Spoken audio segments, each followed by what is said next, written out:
This meeting of the Essex County Board of Chosen Freeholders is hereby called to order. Madam Clerk, please call the roll.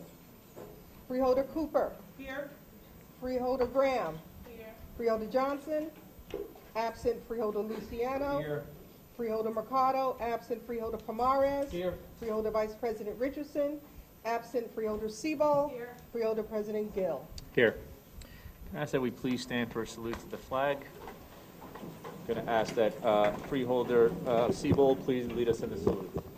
Pledge allegiance to the flag of the United States of America and to the republic for which it stands, one nation, under God, indivisible, with liberty and justice for all. I'm going to ask that we please remain standing for a moment of silence. Thank you. I have before me certification from the clerk that this meeting is in compliance with the Open Public Meetings Act.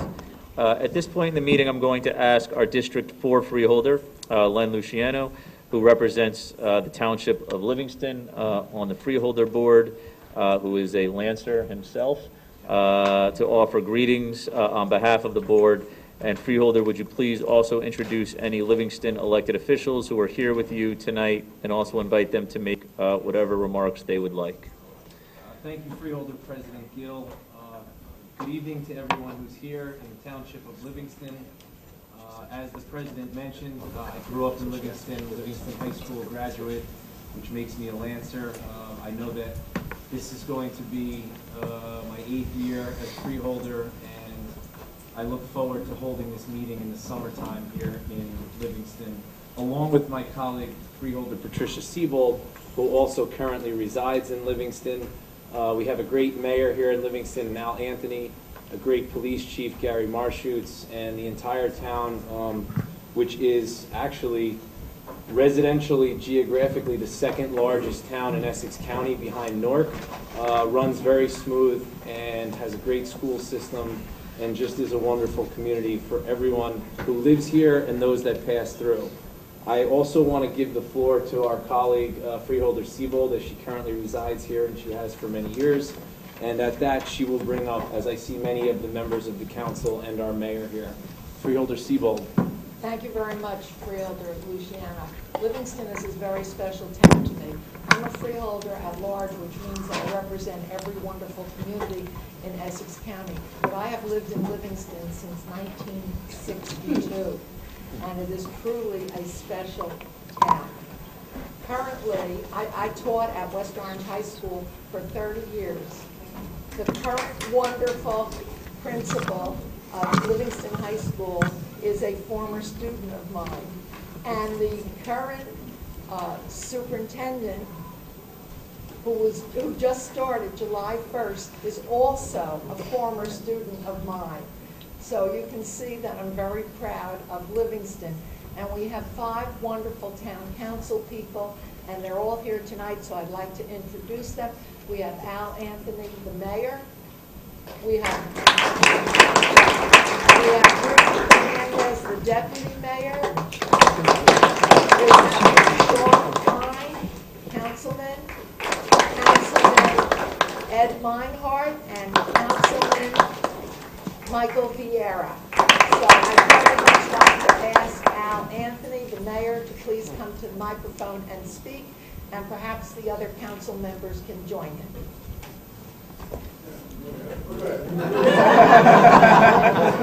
All of a sudden, the camera's shy over here. Just real quick, I just want to mention also, sorry for turning my head, Michael Vieira, councilman. Rudy Fernandez, 2-time mayor of Livingston as well, in addition to being councilman. Sean Klein, past mayor of Livingston and a current councilman. And Ed Meinhardt, past mayor of Livingston and a councilman. So I wanted to point that out because it's a great honor that you're here tonight. We welcome you. Our house is your house. You guys look better than us up there. I just wanted to especially shout out to our own Pat Siebold, who does a wonderful job as a freeholder and as head of our Democratic Party in town. How was the commute tonight, Pat? All right? Close. Close. Very close. So great to have you in town. You look great up there. Len, our native son, great job as a freeholder, always listening to any of our concerns, so we appreciate that. And and everyone, great job as freeholders. We just want to say that we believe that our relationship, our town with the county government has never been better, and it's in due part to all our great freeholders here, and especially under the leadership of Freeholder President Brendan Gill, who we've known a long time, and is always, you guys are deliberative, and you always come, it seems, to the right decision, so please keep up the good work.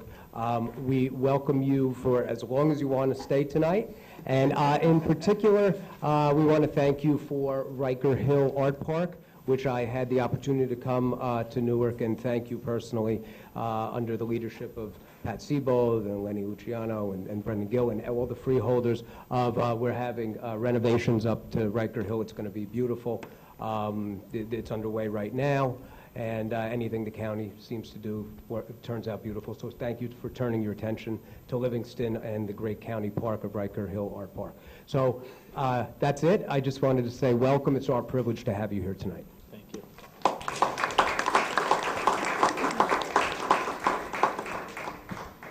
Thank you, Mayor, and thank you to the members of the council who are also here tonight. One of the traditions that we have on this freeholder board is to move our meetings throughout the county in an attempt to make sure that we can bring government to the people, and we do not take for granted your hospitality, you opening up your council chambers to us to be able to do this. So I know I can speak on behalf of the entire board that it's deeply, deeply appreciated. And we also enjoy our working relationship with the Township of Livingston very much. We look forward to continuing that. So thank you, both Mayor and for the council, for all that you do. I've known each of you for some time, and I cherish those relationships and what each of you brings to public service. Each of you is a mentor to me personally in terms of how you conduct yourself here on the local level. So thank you for everything that you do. He's making his way to he's going to get a big introduction, but Freeholder Johnson is joining us for the record, Madam. Yeah, exactly. For the record, Madam Clerk.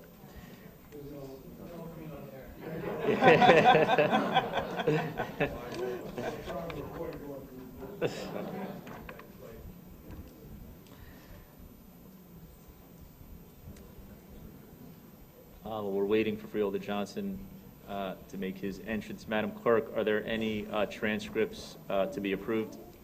Mr. President, yes, there are two. It's for conference board meetings, June 12, 2019, and June 26, 2019. I'll move it. Any questions or comments? I know we have a motion on the floor. Seeing or hearing none, we have a mover by Freeholder Luciano, second by Freeholder Pomaris.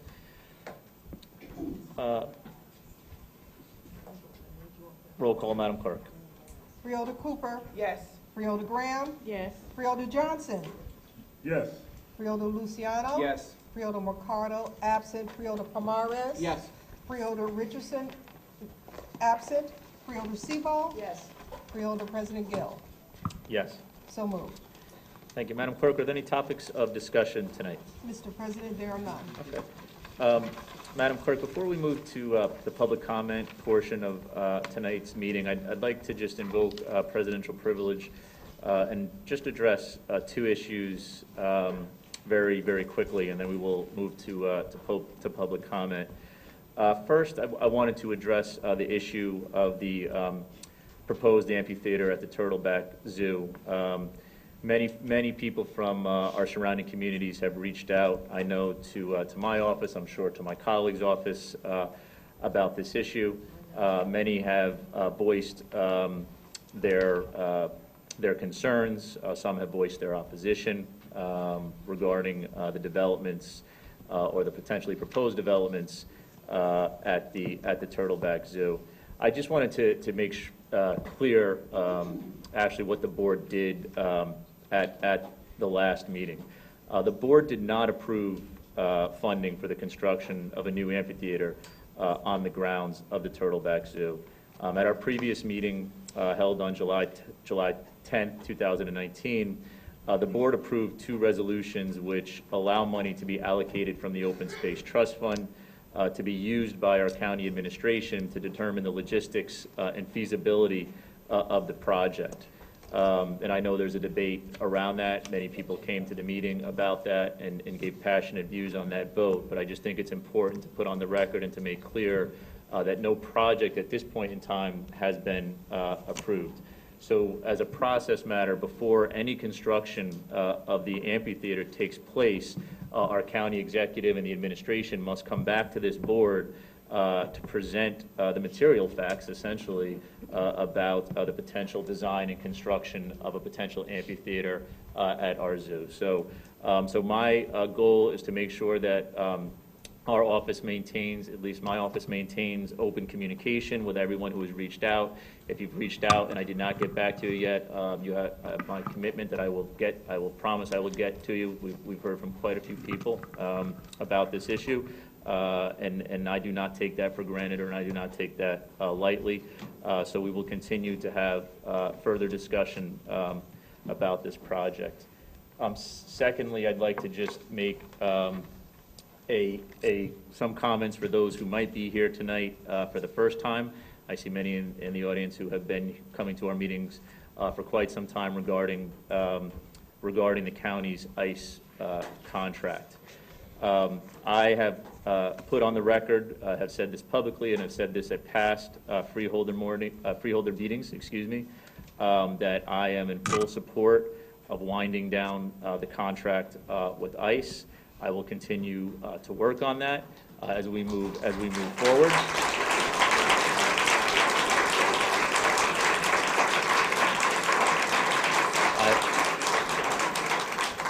I fully support the formation of an independent citizen oversight committee over the correctional facility for the County of Essex.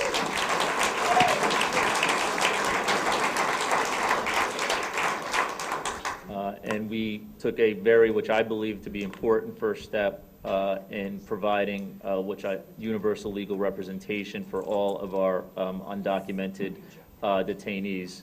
Now,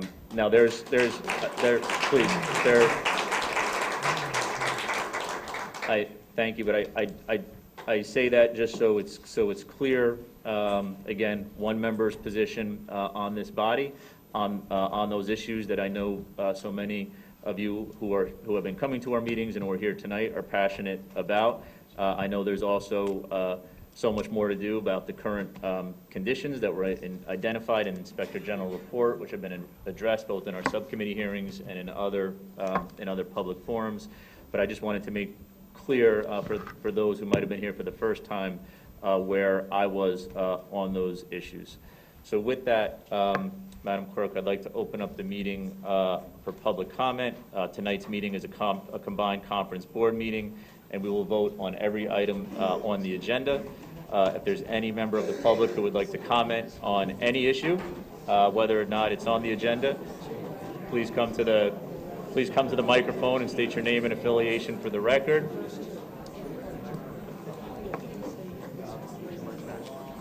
Mercado. Mr. President, through you. Yes, thank you. Also, Madam Clerk, for the record, Freeholder Mercado is here. Yes, Representing Freeholder Mercado for the record. And before public comment opens, Madam Clerk. Mr. President, through you, may I make a suggestion? Of course. Due to the amount of people we have here to speak, I'm going to make sure that everybody understands, for the essence of time and respect to others, we're going to ask you just to speak one time, as opposed to having the opportunity to talk two at the beginning, either on an agenda item or non-agenda item, so that everyone can be heard. And then if you wish to speak again, you may at the end of the meeting. So you'll get 2 bites at the apple. I want you to respect that, so that everyone here who wants to be heard can be heard, and maybe before 11 o'clock tonight.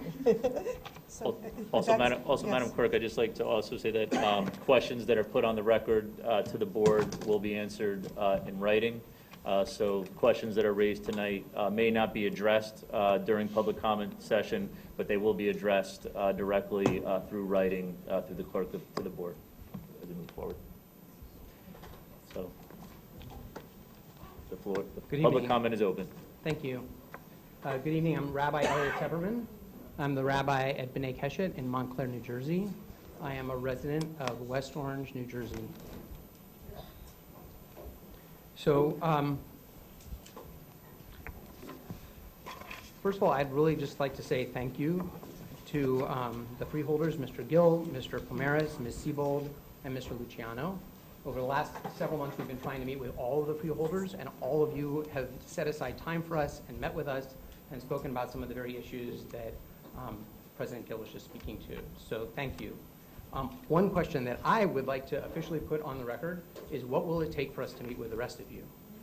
We respect you, and we are eager to engage in an open, thoughtful dialogue about how we can resolve these things together, and we have been disappointed that our requests to meet have in many cases been unreturned.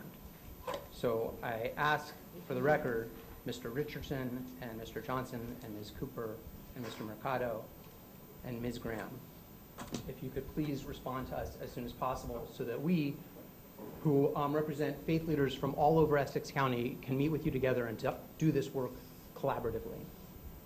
So I'll say briefly that the things that we want are some of the things that you guys, we know you are working on, and we want to make sure that together they are done right. So we believe that if, for as long as there are detainees, immigrant detainees in Essex County, that we have got to be certain that they have universal legal representation.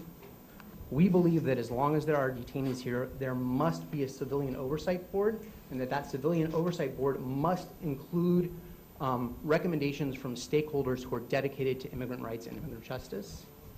And we believe that there must be a detainee advocate for the people who are actually in detention. And those are the things that we'd like to talk with you about. The other thing that we'd like to see, and I'll use the language that, this is the language that I would choose, is that we find together a responsible path to moving out of this business. And if that means,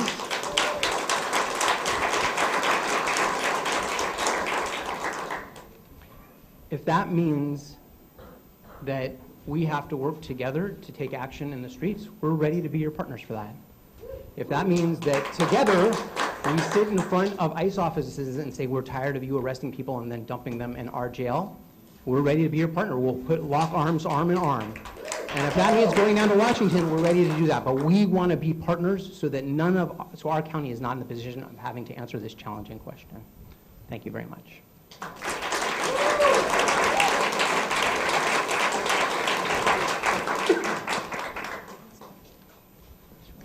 Good evening. I'm Rabbi Faith Joy Dantwitz. I'm one of the rabbis at Temple B'nai Abraham here in Livingston.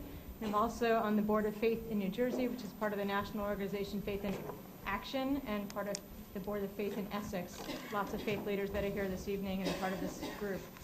And I want to echo the words of my colleague, Rabbi Tepperman, that I also want to thank the freeholders who have met with us in recent days. Freeholder Pat Siebold, my congregant, so great for you to meet with us. Thank you very much. Freeholder Luciano, thank you for meeting with us as well. And we want to thank the other freeholders who have met with my colleagues, Mr. Gill, Mr. Pomaris. And we want to really strongly encourage the other freeholders who have not yet responded to our request to meet with you to do so. We want to have the conversation with you. We really want to help solve this problem together and work together and use the powers and the strength and our knowledge together to come up with a creative solution. So I really want to strongly encourage Mr. Richardson, Mr. Johnson, Ms. Cooper, Ms. Mercado, and Ms. Graham to respond to our request to set up meetings where we're friendly, really. We want to meet with you. So as Rabbi Tepperman mentioned, the main points that we have are about creating the Civilian Oversight Board, having a detainee advocate, and having universal legal representation. Those people who don't have legal representation are 1,100% more likely to be deported. So everybody needs to have representation. We're grateful that the county has allocated $750,000 in funding, but that only covers about 200 people of the almost 800 detainees. And we really want to encourage the county to get to a creative plan to how to get out of the business of incarcerating immigrants, because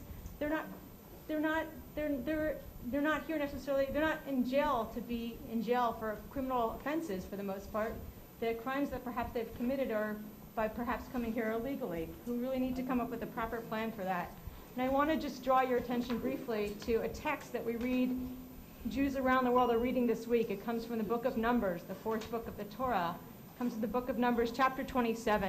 And it tells the story of the 5 daughters of Zelophehad, whose father dies. And when their father dies, because he had no sons, the law was that only sons could inherit land. And the 5 daughters came up and they brought their case to Moses, the greatest leader of the Jewish people, and said, this law is unjust.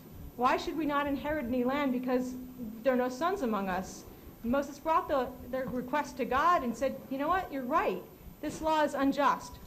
When a law is unjust, we need to change the law. We can't just stand 30 up and seconds. say, well, this is the federal law, so Essex County just has to comply. We need to be resilient and resistant and come up with creative solutions to help ensure that all human dignity of every human being, all created by God, is honored and respected, and that each person who is held in detention has to be treated properly. So thank you for your time.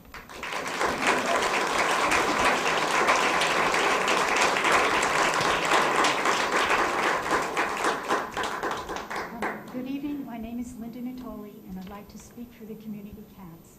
I was very happy to hear that the Essex County Freeholders are recognizing our community cats.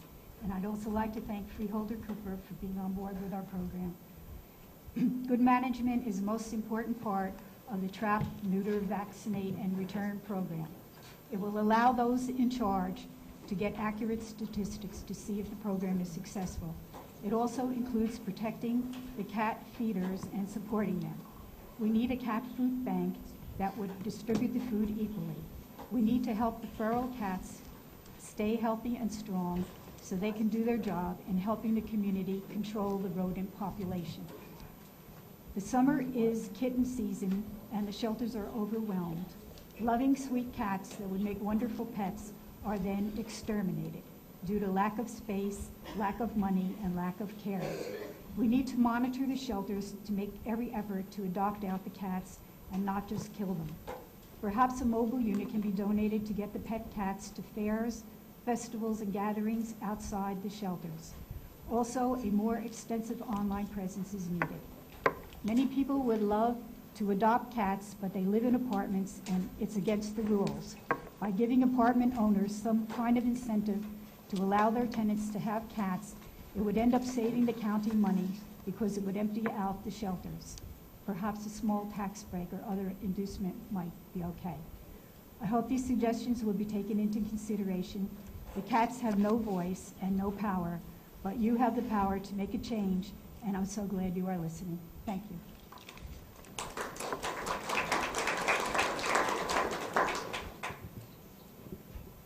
Hi, my name is Carrie Gordon, and I'm from Maplewood and a member of the Green Party of New Jersey. Essex County is the bluest county in a blue state, and it profits from immigrant detention. You're paid over $40 million a year by ICE and hold over 700 immigrants every day.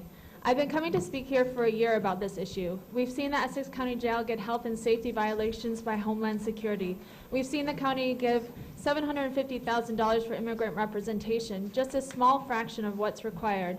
We've seen only one freeholder finally speak about phasing out the contract and having oversight. I wanted to make clear that I don't only speak to improve conditions at Essex County Jail. They say history repeats itself. Can you imagine being in New Jersey during slavery and arguing, well, we should keep slaves here because at least they're treated better than in the South? New Jersey was the last northern state to abolish slavery, by the way, because they profited from it. Can you imagine being in Nazi Germany and only asking for better food and oversight in concentration camps? Can you imagine watching Japanese Americans being shipped off to internment camps and only arguing that they should be given better facilities and more outdoor time? We need to emphatically reject that immigrants belong in detention in the first place. That is why we say abolish ICE and close the camps. We not only need legal representation for all, a real civilian oversight board of Essex County Jail, we also need to phase out the contract and stop profiting from immigrant detention. Last week, ICE was in Newark rounding up people in the Ironbound. Newark is a sanctuary city, by the way. The Immigrant Trust Directive is a start, but obviously not enough. Nothing in the directive prevents officers from requesting proof of identity. The New Jersey immigrant community has been demanding driver's licenses for all and are still waiting. Over 600 people attended Lights of Liberty rallies in Essex County the other week, and many, many, many more, as you can see, opposed the ICE contract. You are not listening to your constituents. Again, Essex County is the bluest county in a blue state. Finally, I just wanted to speak briefly about the Turtleback Zoo. Over 8,200 people have signed an online petition opposed to the expansion projects. Grizzly bears and amphitheaters. West Orange, Maplewood, and South Orange are all putting forward resolutions against zoo expansion. Everyone says the zoo is fine as it is, and we don't want to expand further. There's also no public access to the master plan. Reporters have reached out, people have reached out. We're told one 30 exists, seconds. but no one has seen it. Last week I attended a meeting of the lead water crisis in Newark. It has one of the highest lead levels in the country, higher than Flint. I was driving home in heavy rain, and the county road, Springfield Ave, flooded. I was diverted twice. And I'm hearing price tags of $16 million for this amphitheater, and I think, no way. No way, when infrastructure is crumbling. Time's up.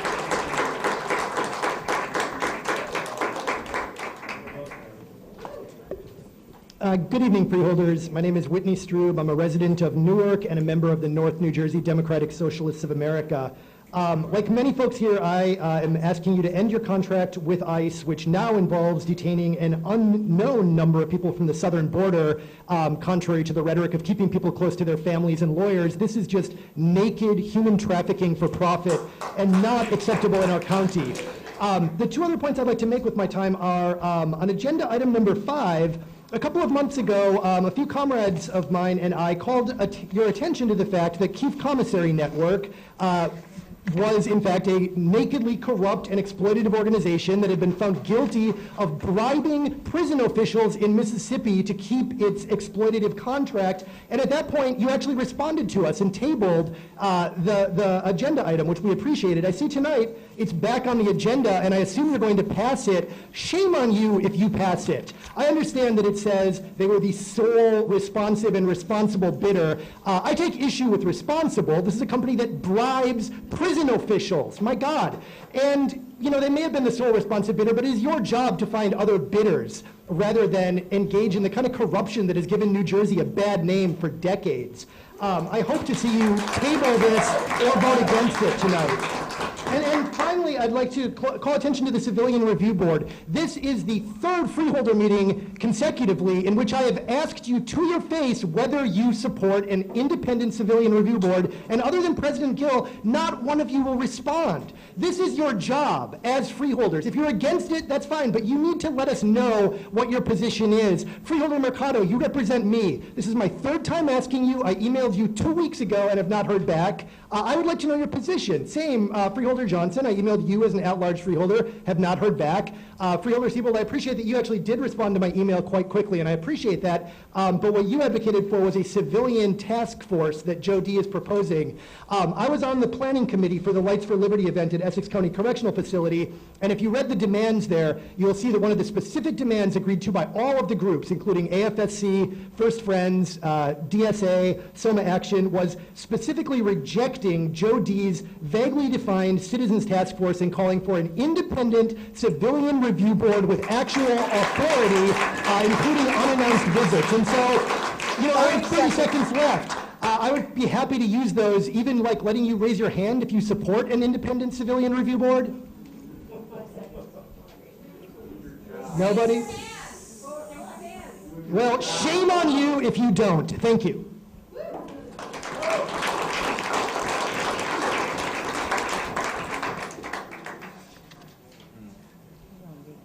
Stacy Gregg Rockaway. Yeah, got turned away. Stacy Gregg Rockaway, New Jersey. I'm tired of coming here. I'm tired of looking at your apathetic faces. I'm tired about hearing a zoo that is outrageous. I'm tired of having people tell half-truths. You spent money, blood money, profiteering dollars on a zoo you gave to your buddies. Mr. Luciano couldn't have been happier rocking in his chair when the vote got taken last meeting. Oh, he was so happy because it was money for nothing. It was their opinion. Someone has an idea, we're going to kick the bucket around. And how much was it? Don't answer on my time. 600 or 700,000? Mr. Gill tried to reel it in at 150, and the rest of you complicit in this profiteering blood money refused to reel it in and take a vote to lower it where you wanted to check in on this idea of expanding your zoo. I could care less about your zoo and your traffic. What I do care about is what's happening in this country, and you're part of it. I handed around a Mylar blanket, and you were oblivious. Other than Mr. Gill, none of you knew what it was. I have some for you in packages. Maybe it's a little bit more neat and tidy for you. You don't want to get your hands dirty. But guess what? History's going to look back on you, and they're going to see these camps all over in 2019 with this racist president declared by the Congress, and they're going to say, where were these places, and who are the people in charge that allowed this to go on? And they're going to look at the millions of dollars that the Essex County community made off of the backs of these immigrants. This is a welcoming country. I'm part of Jews Against ICE. We had 36 people who were arrested in Union at the ICE detention center there. Last year when I went to the one in Essex, an evil, evil guard came out and said to us, illegally, you get in the street where you belong. Those are the people in your prisons that you entrust with human lives. We heard about the horrible conditions. You've done nothing. You've done nothing but sit on your hands, and now tonight you want to present the same corrupt bribe-making organization to get a contract. You gave, I've never seen this man, Joey D. Where the heck is he? He can't show his face here? Right, where's Joe D? Where's Joe D? This crisis is happening. Where's Joe D? Stop him, Mrs. Yes, because above everything, control everybody, right, Mrs. Siebel? We have to have order. We have to have order and animals in cages. 30 seconds. Yes, stop them from chanting. You did it, okay? You got your beautiful picture of you at the zoo. Isn't it enough? Because history's going to look back at you and say, yes, she's part of the evil group that took the blood money from people, immigrants who came here seeking asylum. And you lock them up, and you take that money, and you're so happy because your tax is lower. And you got a good favor in with this man, Joey D. Shame on you. Time's up.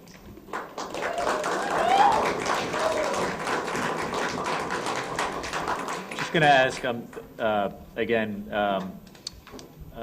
just to again be respectful of the people's time. We're trying to make sure that everyone can be heard here tonight and in the allotted time that they're given. So again, understand sometimes that emotions are running high, but I do not want to have to start to regulate, if we can avoid that, taking away from people's times with chants and everything. So obviously, in free and public meeting, you're free to do what you want. But let's try to be respectful as we can of the people who are coming to the microphone. Thank you. Hi, my name is Jessica Brader. I'm a resident of Bloomfield and a member of B'nai Keshet. I've emailed almost all of you multiple times, and I wanted to echo what the rabbis said earlier, thanking Mr. Pomeranz, Mr. Gill, Mr. Luciano, and Ms. Siebold for meeting with us. And I'd like to ask here in person that Mr. Richardson, who's not here, Ms. Graham, Mr. Mercado, who else do we have? Mr. Johnson, and Ms. Cooper, that the rest of you would please agree to meet with the multi-faith Essex County clergy that would like to have a dialogue with you about the issues that we mentioned earlier. I'll review those for you in case you didn't read my many emails. We'd like to talk to you about a civilian oversight board, a detainee advocate, universal legal representation, and a responsible end to the ICE contract. So I grew up in a house where one of my parents was a public official, and I remember my mother taking time out of her day to respond to the constituents who contacted her. And sometimes I wanted her attention, and she told me that she had responsibilities as an elected official. So when I first contacted each of you, I assumed, because I had had this excellent example of public service, that you would all be excellent public servants as well. But I'm here to tell you that it's not too late to meet with us. I'm going to stay until the end of the meeting. I'm wearing a dress with lemons. And if any of you would like to speak with me about making an appointment, we would love to speak with you in person and begin a conversation about how you can uphold your responsibility as an elected official who represents these constituents in Essex County. Thank you.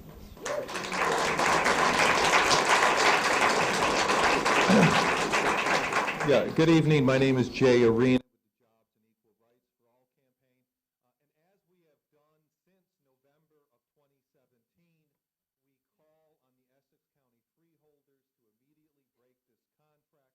Concentration camp, which they have the authority to do. A responsible ending is provided for in this contract. With 4 months' notice, they can end this, and then we, just like our brothers and sisters in Tennessee did, we run off what Ras Barak has correctly called these modern-day slave catchers, and we free our brothers and sisters that are in this concentration camp, which we called it in 2017, and now the country understands what you're running. It's a concentration camp here and around the country, and it needs to close. Now, when we came the first time, we were met with stone silence. When we called these concentration camps, your eyeballs rolled back. But now, as this movement grows here in Essex County, in Livingston, the home of your old governor, Joe D's buddy, Chris Christie, as around the country, now we're starting to hear something. Mr. President Gill, we appreciate you here and at the rally that Make the Road did in Elizabeth at the private-run facility, but you added admirably that we need not only to close the private ones, they need to close. We need to tell the Democrats in Elizabeth to revoke the license for that dungeon, but also the county-run ones. And you said winding down, as I mentioned, that is provided for in the contract. 4 months, you tell Trump. We're out and we liberate those brothers and sisters. None of this hedging around one. That 4 months, it has to end. So we asked you for a meeting. We haven't heard anything. We would appreciate to meet with you and that we introduce this bill, this ordinance, before this August body. And then we know where you stand, and we need to know where everyone else stands. We need to hear where Joe D., Mr. Payne, you're here, Joe D's assistant. You tell Joe D., get himself here. We've been here for 2 years. He snuck in January to inaugurate the president, and we haven't seen him since. You tell Big Joe D., Big Deportation Joe, come up here. You're supposed to be a big, tough guy. You tell him to get here. And we want to hear from everyone else. Mr. Polmares, we haven't heard a word from you. We've been coming here for nearly 2 years. Now, you're a beneficiary of an open-door policy. Now, we know the United States, when they're carrying out regime change, they welcome some folks. But what about in Honduras, when they're putting a repressive regime, forcing people out, and then they're met by these thugs at the border and thrown into concentration camps? Where have you been? You got welcome. We're happy you were welcome. That's no problem. No, we don't want U.S. sticking their nose around the world. But we do want the open door for other immigrants. Where do you stand on this? When are you going to speak up? You know how to open up your mouth? Thank you, Mr. Arena. What's your Mr. position? Arena, thank you. Would you like Thank to you. have been thrown Thank you. into Your time Joe is D's up. concentration camp? Thank you.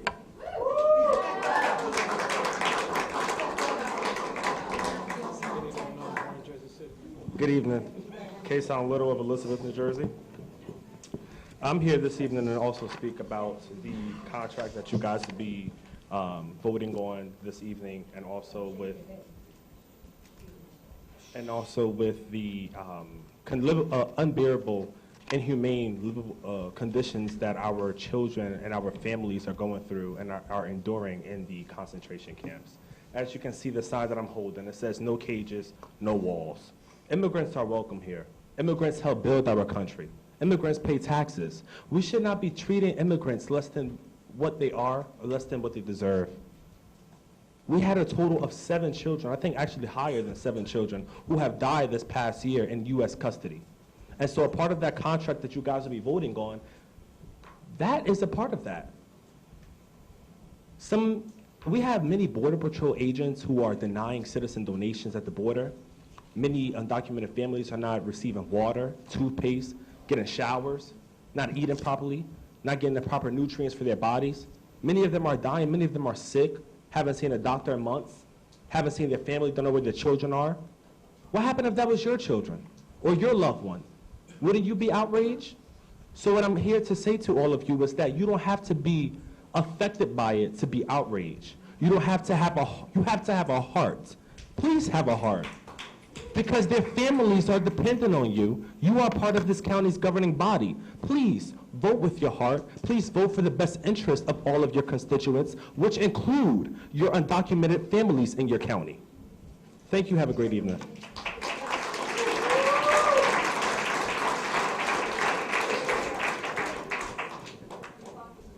That's all right, I have a timer here. Good evening, Freeholders. My name is Mary Rizzo, and I live in Newark, New Jersey. I've spoken before you many times before over the past year, and I have to say I'm really delighted that there are so many new faces here and so many people who are outraged by the continuing contract that this county has with ICE. Yet again, like many of the people in this room, I have the same demands, that the county end this contract in a way that is humane, through a phase-out that prioritizes the needs of the detainees. Until that happens, that we have universal legal representation, and finally that there is a civilian oversight board.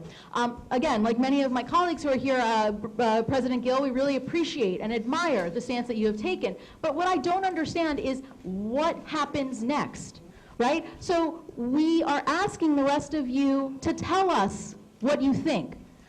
We are asking you, President Gill, to tell us, what do we do next to move this issue in the right direction? And what's clear is that the eyes of Essex County are on you, but the eyes of the nation are also on you. Last week, there was an article published in Rewire News that quoted several of my colleagues here, Jay Arena, Whitney Strube, and myself.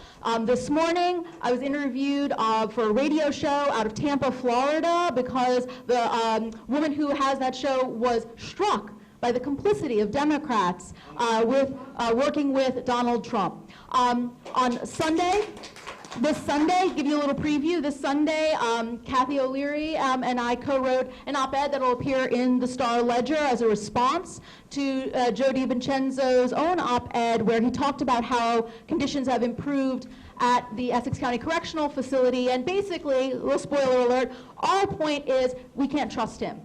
Because for 11 years, there have been report after report of how terrible the conditions are. Human rights abuses, the torture through solitary confinement, poor conditions, terrible food, and so on and so on. So we, and I speak for myself, but I think many people here, have very little faith that this is an institution that can be fixed.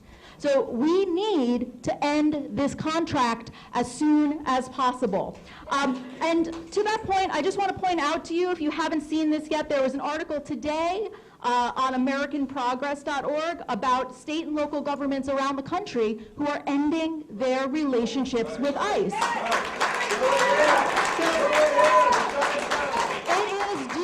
People, your colleagues around the country are doing exactly this. Localities in states ranging from Virginia to California are cutting ties with ICE detention facilities, while state legislatures are passing bills to push back against immigration detention statewide. Resistance at the state and local levels has gained momentum as poor detention conditions become more publicized, with communities increasing the pressure on their local and state representatives to end ICE contracts. State and local governments are re-examining their role in immigration detention, and a growing number are opting to end it. You should join your colleagues around the country to end this complicity with ICE. Thank you.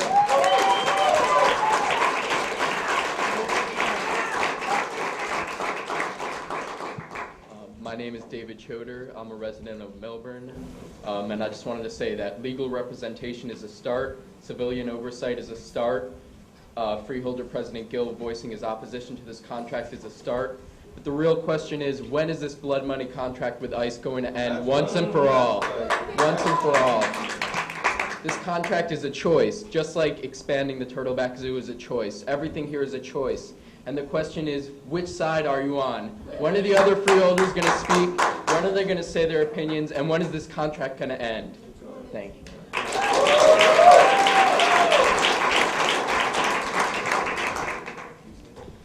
My name is Kathy O'Leary. When President Gill referred to people who've been coming here for a very long time, I am one of those people. I have been here for more than 2 years. I've been here since probably about 2011. I have been involved in the writing of some of those reports. You will find my name in some of those reports. And if it feels unfair that we're calling this, we're calling this detention contract of business, that you are in the business of detention, I would like to point out that that phrase came from this Freeholder board, not from any of us. When you signed that contract, that is what this Freeholder board referred to it as. I am the region coordinator for Pax Christi USA, which is a nation section of Pax Christi International. We are recognized by the Vatican as representing the peace with justice movement in the Catholic Church. As a faith-based organization, our primary role is to provide a moral compass on issues ranging from nuclear disarmament to eliminating racism in all its forms. I am here tonight to say that Essex County's practice of generating revenue through the incarceration of people is morally inexcusable, whether those people are awaiting trial on criminal charges or awaiting a determination on their status by an immigration court. We have lots of reports about the poor conditions on the immigration detention side, but we know full well that these conditions most likely extend to the criminal side of the jail as well. I would like to quote to you from Wardens from Wall Street, a statement issued by the Catholic Committee of the South in 2008. Quote, prisoners are persons with inherent God-given human dignity. When prisoners become units from which profit is derived, there is a tendency to see them as commodities rather than as children of God. Our troubled times have taught us that once people are dehumanized, they are more liable to be exploited, abused, and violated. The Essex County Freeholder Board has an obligation to ensure the safety and provide for the well-being of all its residents. The provision of services of one group of residents should never come at the expense of another. It should go without saying that the well-being of one group of residents should never require another group of residents to surrender their own well-being and their freedom.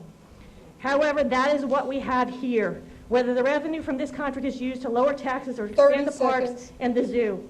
I have also come here tonight to invite the Freeholder Board to join the advocates and community members in our desire to protect our brothers and sisters. Love is a powerful thing. We have seen that over and over. In the last few weeks, we have seen the glorious failure of the ICE raids that were set to begin on the week of July 14th. Only 35 of the 2,000 people targeted by ICE were actually taken into custody. Tonight, we ask you to show love and compassion for your neighbors, for all the residents of Essex County. We ask that you join us as we do our level best to protect our brothers and sisters from an immoral, unjust, and dehumanizing system. We ask that you end the ICE contract and stop profiting from all those incarcerated in your jail. Thank you.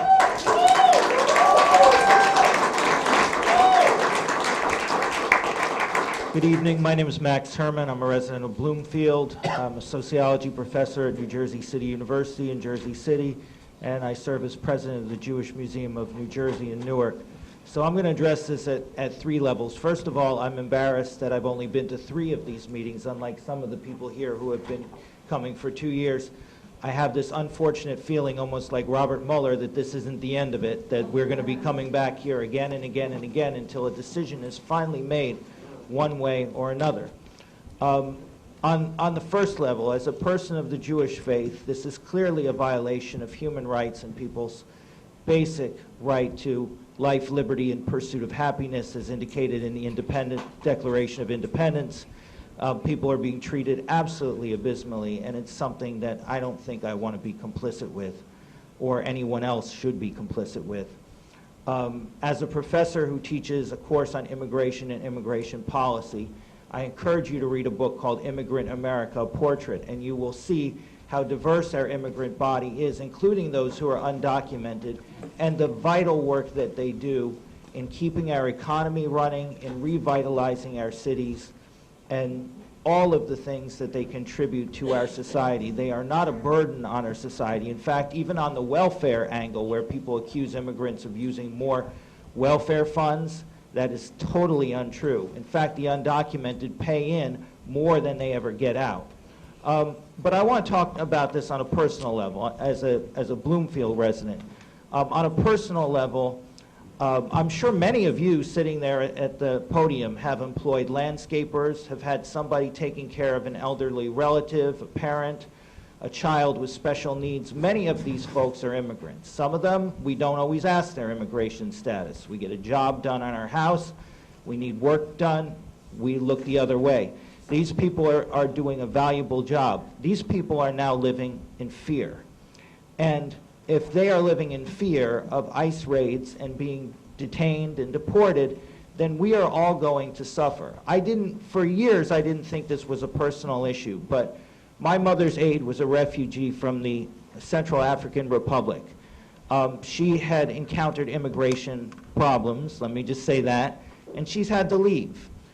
She was, for all intents and purposes, she was with us for 10 years, and I considered her to be a full member of our family. And her loss is irreplaceable. And she left under the threat of these ICE raids that happened last week. So I encourage you on an intellectual level, on a moral level, but on a personal level, to do something to rectify this situation and to abrogate this contract, which is simply blood money. I love the new park in Bloomfield. I love the community center, but I don't want to go there if it's being paid for by the blood of immigrants. Thank you.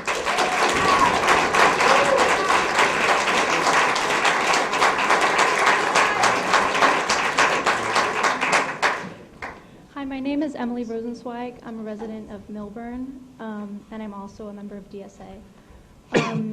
I'm here because I want you to end the contracts with ICE. I've lived my whole life in this county, and growing up here, I could have never imagined that there would be concentration camps being run here and that the suffering of immigrants was being turned to profit within my own community. Even more disturbing is that the camps are managed and supported by Democrats, which shows us that the problem is not just Trump, but the status quo in New Jersey and in all communities across the U.S. That allow prison profiteering and the incarceration of our community members and our friends. I'm not here to fight for better detention centers. I'm here to fight to end immigrant detention. And I don't think that this is too idealistic. I think this is what we have to do. These cages are not popular by any means, especially not here. And I want you all to know that your complicity is not supported by your constituents, and we will not rest until you end the ICE contracts. Thank you for your time.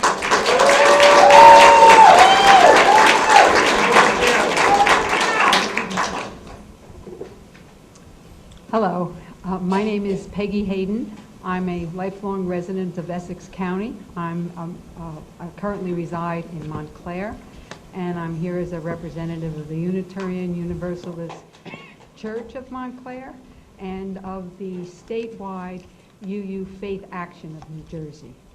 The first principle of Unitarianism is a firm belief in the inherent worth and dignity of every human being. I don't think there's many people in this room that will say that the current immigration plan throughout the whole country honors that inherent belief. I want to underscore one thing that has been talked about, which is the human rights abuses in these detention centers. When I read that report that came out from the Office of the Inspector General concerning the surprise visit I believe it was last July, it was like reading something from Dickens. Moldy bread, terrible way that food was kept, mold all over the bathrooms, mattresses that were torn, a gun that was left in a bathroom that could have caused all kinds of problems, ceilings that were leaking with buckets that were put there showing that everybody knew that it was leaking. The question is, where does the buck stop? It was the Essex County that signed it. You are the leaders. You're the elected representatives of Essex County. And you really are sitting here rolling your eyes at everybody. And it's shocking to me because I know you're caring people. I know that you have children and grandchildren and you know people that are like the people that are in these camps, that are in Essex County. And the one thing I want to just underscore the need for is to have an immediate, I know that you don't control ICE, and I know that you don't control the detentions, who's sent here, but you certainly control the way the people are treated while they are still here. And you need a civilian oversight board, not one like Joey D is recommending, but one like 30 seconds. the New Jersey Civil Liberties Union is represented, because we really need to see what's going on there. If you have nothing to hide in the detention center, then there won't be any problem. And if things aren't going well in the detention center, they can be met immediately so that you will not have a report like this again. And ultimately, I have to say, close the camps. All right.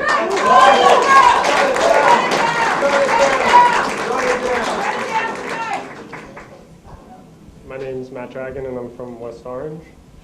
Thank you for establishing funding for representation of the ICE detainees, but ICE detainees are not the only portion of the population housed at the jail. Like the ICE detainees, pretrial detainees have not even been convicted of a crime, and there are a portion of those in the jail who have been convicted of a crime. But whatever their status, the treatment that they're receiving under this administration can only be described as inhumane. When the day comes and that last ICE detainee is removed from that building, those remaining prisoners, Joe D's prisoners, your prisoners, our prisoners, my prisoners will remain. The Essex County exec thought that telling us that these were problems that were fixed before the inspectors even left makes everything better. It doesn't. It makes it all worse. It means these problems were not systemic. They were fixed in a few hours. They could have been fixed at any time. How long did these conditions exist before the ICE inspection? How long would they have continued without the ICE inspection? These issues represent a complete and abject failure of the jail leadership and the oversight of that leadership. The leadership should have been removed immediately. The fact that that didn't happen indicates that nothing has changed and nothing will change. The jail leadership allowed these conditions to occur. They did nothing to remedy them on their own. The only possible path forward where we have been left today is to establish a fully independent, empowered citizen oversight committee to oversee the operations and leadership of the jail. It must not be filled with Jody supporters, people from political top 50 lists, county employees, or residents who look like me. It needs to reflect the jail population, speak their language, and understand their context. This committee needs to be allowed to drop in to check conditions at the jail. They need to be allowed to speak with prisoners. They need to be able to review incident reports and camera footage without restrictions. They need to have legally enshrined powers, including but not limited to involvement in disciplinary proceedings for staff and prisoners, review of staff personnel files, review of prisoner complaints, and removal of jail leadership. The committee needs to continue to exist forever, not just when ICE detainees are 30 there. 30 seconds. And in the meantime, every dollar coming in from ICE needs to be reinvested in the jail and services for those detainees and prisoners to ensure that all prisoners and staff have safe and healthy living and working conditions. Thank you.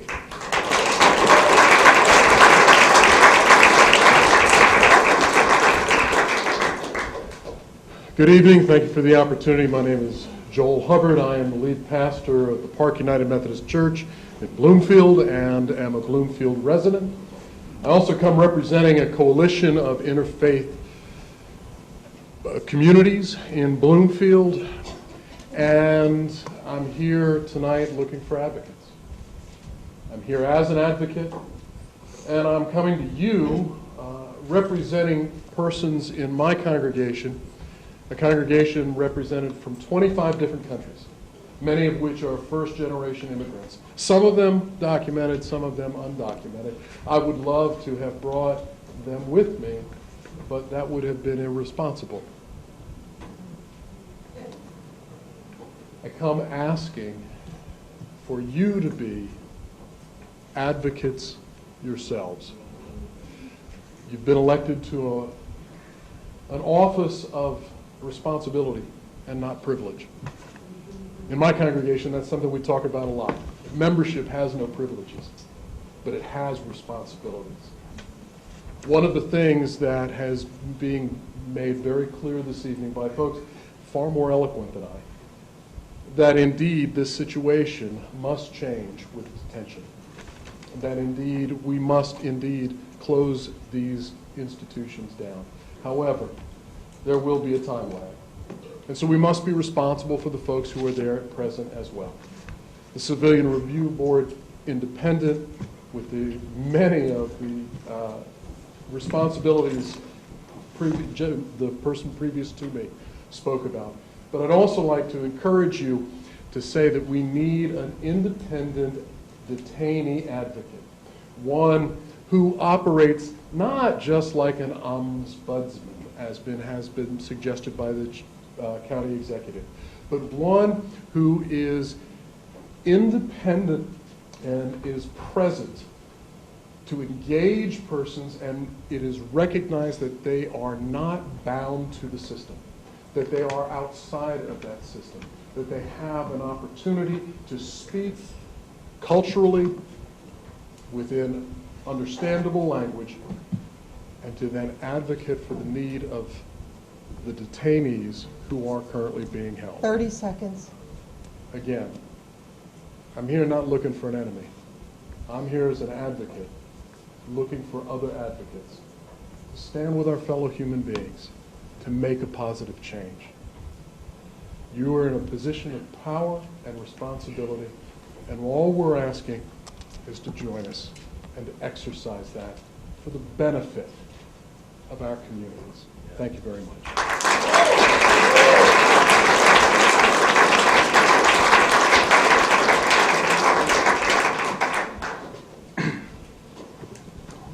Hello, my name is Jeffrey Lukowitz. I am here with the DSA. I am a first-timer. I'm a new face here in this room.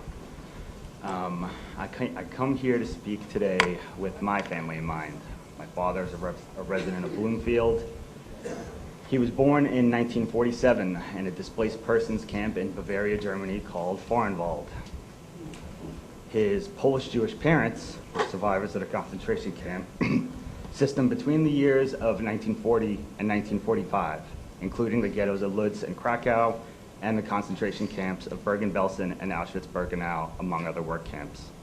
They spent a collective 6 years in the ghetto and camp system, and then another 5 in the displaced persons camp before the United States would take them in. My grandparents rarely ever spoke of it. But I came to learn about my family history as an adult.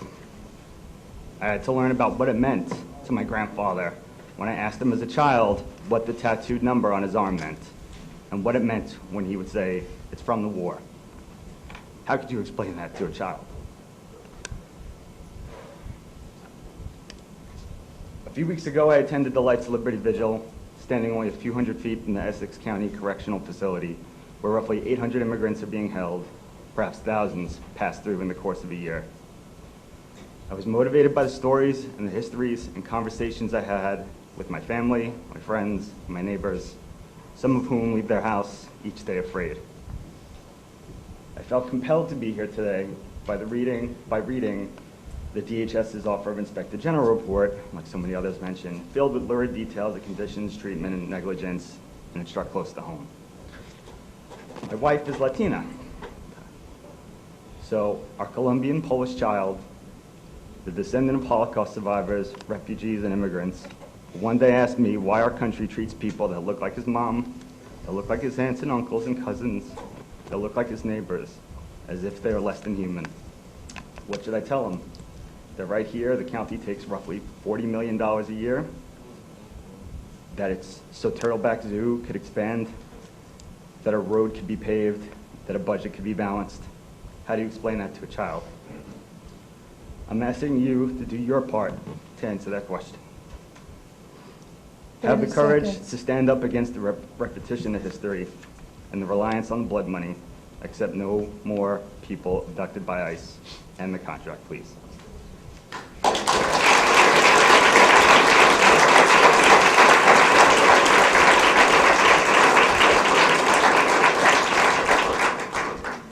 Hi, my name is Sophia Cutler. I'm with the Democratic Socialists of America, and I'm here to echo what everyone has said about urging you to end the ICE contract by refusing to detain any more immigrants and to help those already in the camp regain their freedom. In the meantime, we know that there's a timeline for this. We'd like you to offer universal representation and, of course, to instate a civilian oversight committee. Calls like these have often been dismissed as unrealistic or idealistic. I can just tell from your faces that you're bored by it. But ICE is not a fixture of reality. In fact, it hasn't even existed for that long. And we act like it's permanent. It was created by George Bush, I think, in 2003. Even national borders, they're a modern phenomenon. For the majority of human history, people have moved between states freely. We cannot wait for the right to keep pushing the overtone window further and further their way, because what next? I really shudder to think, what next? Extermination camps? I ask you to be bold and progressive and to stop allowing the right and Trump to define your reality. Localities and states across the country are being bold right now and ending their ICE contracts, even locally. I think they're next door in Hudson County, officials refused to cooperate with the threatened raids and said they wouldn't take any more detainees. So again, if this moral request not to imprison human beings is not enough to persuade you, then I ask to look out for your material interests, because although you're all basically Republicans, we live in one of the bluest states and counties in the country. So if you ever have a desire to be elected, to go on anywhere in politics, you're really going to have to do better. Thank you.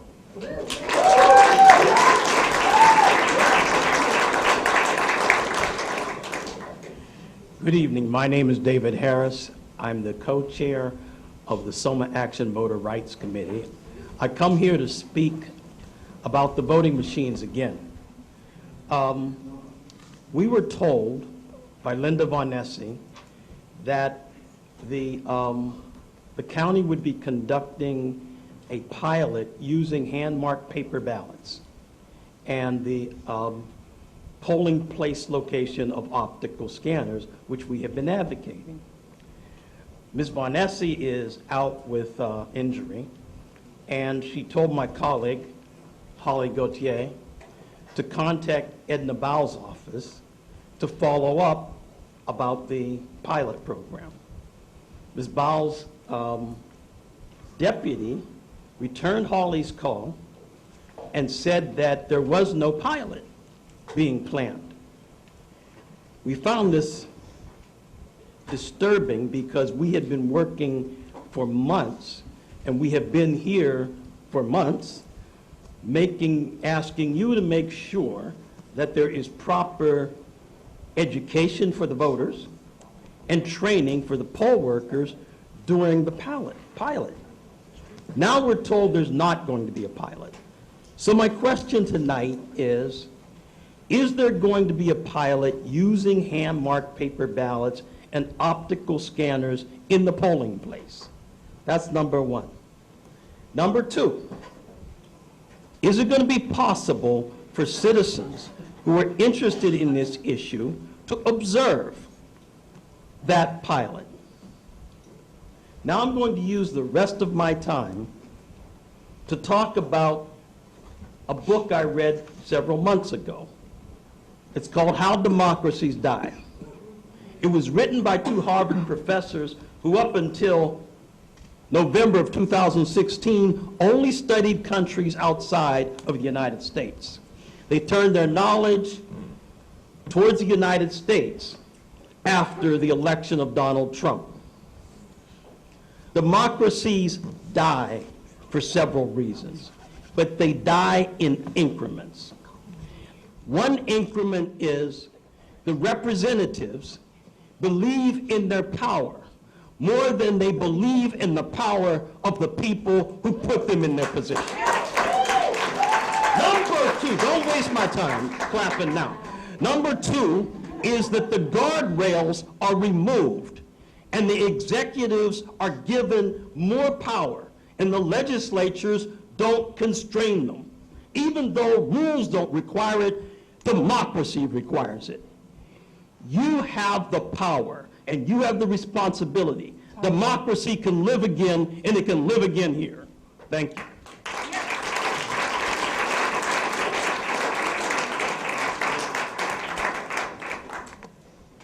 My name is Audrey Levitin. I'm a resident of West Orange, and I'm a member of Shomrei Emunah, which is a synagogue in Montclair. And I'm here, this is actually, it's been 1 year to the day that I've been coming to these freeholder meetings about the immigration issue. And I'm heartened that there has been some progress from the leadership of Brendan Gill, and we had a wonderful meeting with, or a good meeting with Freeholder Luciano. And with respect to the freeholders who have not yet been willing to take a meeting, I honestly don't know how you can see the pain and the passion and the feelings of the people who elect you to office and not accept a meeting to talk about something that is tearing this community apart. It is really unacceptable that we, at the beginning, entered into this contract, number one. And just what I'm here to say today is three things. One is to respond to people. Please take a meeting. Please go on record about what you think. After a year of coming here and being met with silence, I honestly don't know how you can do that.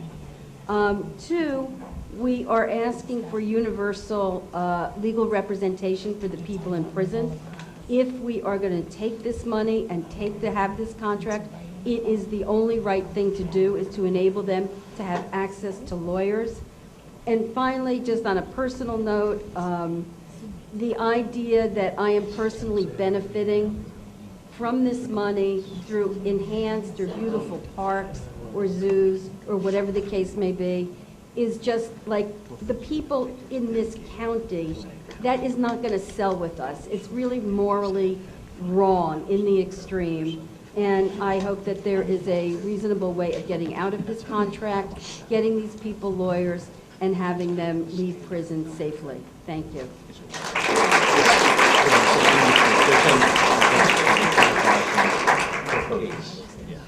Hello, I'm Rabbi Ariane Weitzman. I'm a resident of West Orange, and I serve B'nai Keshet in Montclair. And I want to thank those of you who've met with our group, which has been represented several times in the comments already. And really, I struggle to understand how we have not met with everyone. Ms. Graham, I've emailed you personally and haven't heard back. I'll email you again in the morning, and you can reply right away and let us get a meeting on the calendar. But also Ms. Cooper, who's left the room, Mr. Johnson, Mr. Richardson, who's not here, we haven't heard from you. And and Mr. Mercado, thank you.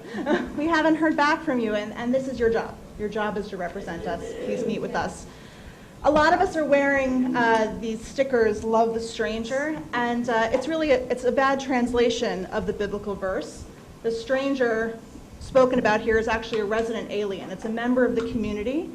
And elsewhere in the Torah, it says that there should be one law for the citizen and the stranger alike, the stranger being this person who actually lives amongst us, but we've decided is not one of us for whatever reason, right? So we have many such people in our community who are in fact residents of Essex County, who work in Essex County, who raise families in Essex County, who are married to citizens or have citizen children in Essex County.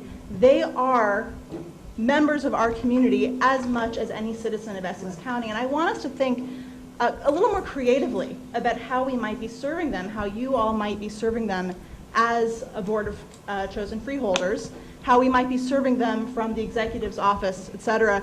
And I'm thinking about, for example, let's think a little bit more creatively, right? So we've called for a responsible end to the ICE contract, and I very much support that, but I wonder what else we might be doing. Why aren't we holding Know Your Rights trainings from the county in each of these places? Why isn't the sheriff's office tasked with going to places where there might be raids and going door to door and telling people, please stay in your houses and don't answer the door if ICE comes by? Why aren't we doing everything we can to actually protect the families that live in Essex County? We can think creatively about this. I know actually you're not sitting there rolling your eyes. I actually, have talked to some of you. I know you're real human beings, and you have to do whatever you have to do in this moment to get through this meeting. But I know that some of you are aligned with the same mission, and I know that some of you really care about this issue. And so let's think a little bit harder about what we might be doing. Let's do a little bit more research. This is part of your research, but also you all need to go out and do a little bit more research about what else we might be doing to really protect the families of Essex County. This is our job. This is your job, and please do it. Thank you.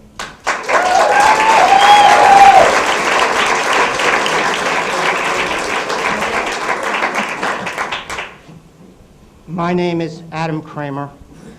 I'm a resident of West Orange, and I am the Republican nominee for the Freeholder seat, 1 year vacated for the late Libby Jones.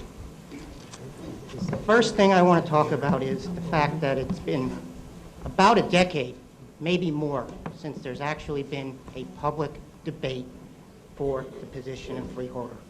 I asked my good friend and opponent, Ms. Graham, for a public debate. I think it's important, win, lose, or draw. Perhaps this is more important than winning an election, that there be a public debate and people can see the candidates side by side, make an educated decision, and then the people speak, the winner wins. That's perhaps more important than winning an election. It hasn't happened in Essex County for years. With that in mind, I think it's ironic. In the summer of 2014, when I was then running for Essex County Freeholder at large, I spoke on a hot summer evening in Irvington against the ICE contract to 9 Democrats that was signed with the Obama administration. At the time, I said I just didn't think it was appropriate for the county to profit off of human misery. Here we are. We have a problem. Now we're here, we have to handle things differently. With respect to my friends on the left who are opposed to this, I think we have to tone down the rhetoric. We have to remember that the good men and women in our corrections department are not thugs, Nazis, nor bad human beings. They're good people who, because of confusing laws, policies, and a lack of resources, have been put in a very bad spot. And I think we have to respect them and tone down the rhetoric so we can solve this problem in a humane way. I also, as a Jew who davens every Shabbos pretty much at Chabad of West Orange and have had ancestors who died in the Shoah, find it really offensive to call Essex County's jail a concentration camp. I'll be the first to admit that it's not perfect. I'll be the first to admit there's problems. I really think the board needs to have oversight and step in to hold people accountable when things go wrong in that jail. But it's not a concentration camp. It's run by good professionals. Please respect that. I also want to speak on this one bid contract that you're making with Chief Commissary. You know, you didn't make the contract broad enough. You got one bidder. You're now going to be charging over $3 for some M&Ms to these poor inmates and immigrant detainees because of corporate greed. This is just one thing you could do. It's little to respect the immigrant detainees. Vote against this insane contract you have with O'Keefe.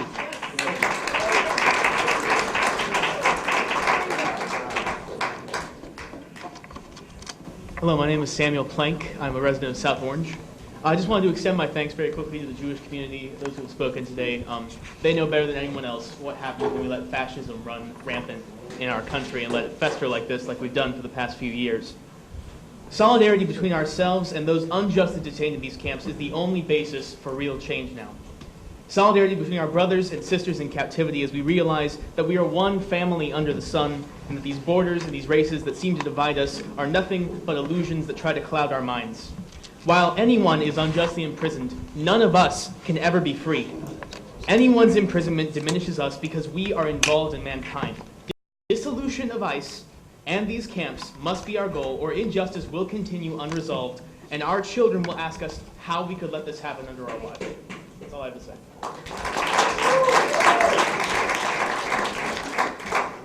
Hello, my name is Adam V. Adam Barokwa. I'm a recent graduate of Seton Hall University.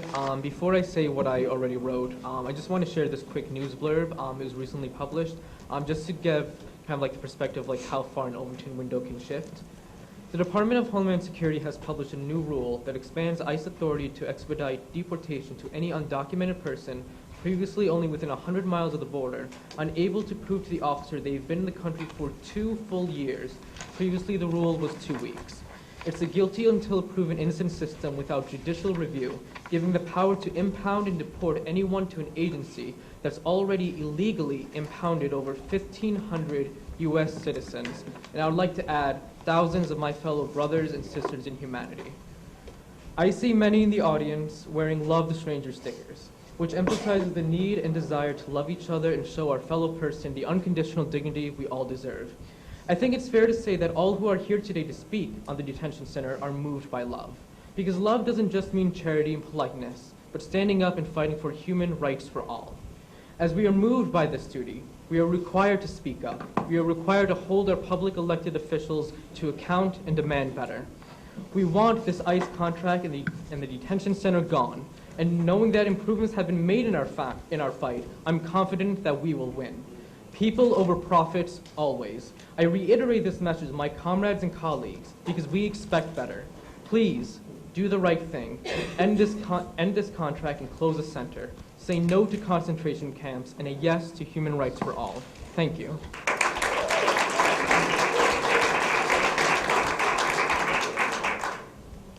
Good afternoon, honorables, Could you speak into the mic? And your name for the record, please? Good evening, Freeholder.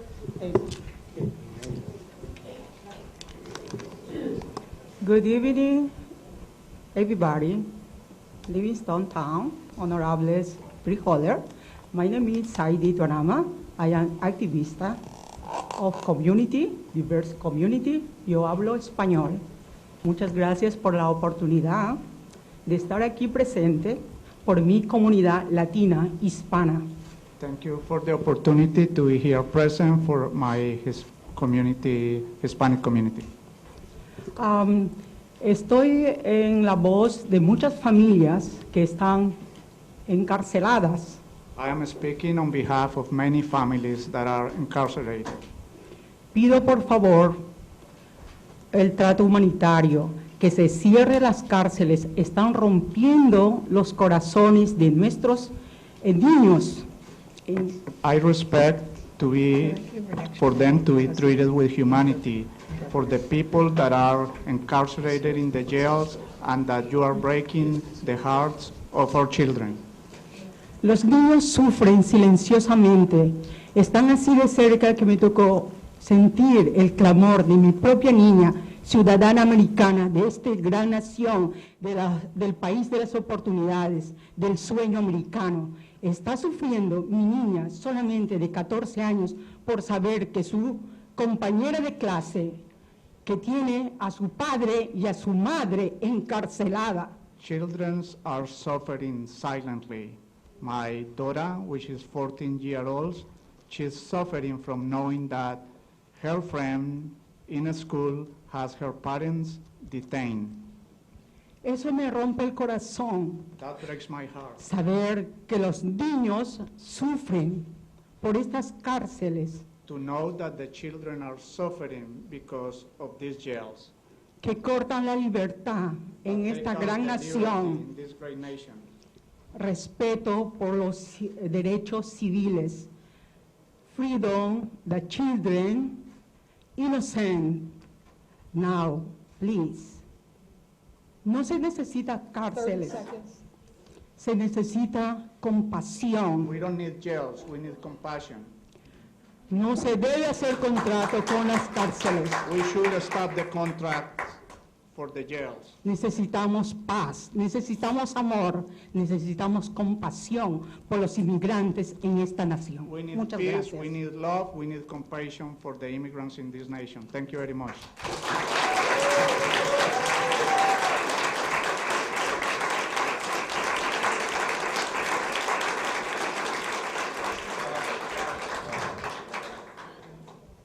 Hi, good evening, freeholders. Mr. Brendan Gill, you have said that the Essex County Detention Center must be closed, and I would like to know the names of the other freeholders who are joining you in this call. And also I would like to know the names of those that are opposing you in writing. So I'm expecting a letter or an email saying this, support this, oppose. Also, I would like to know the specific steps you are taking and what is your timeline to close the camp. I demand that the concentration camp get closed immediately.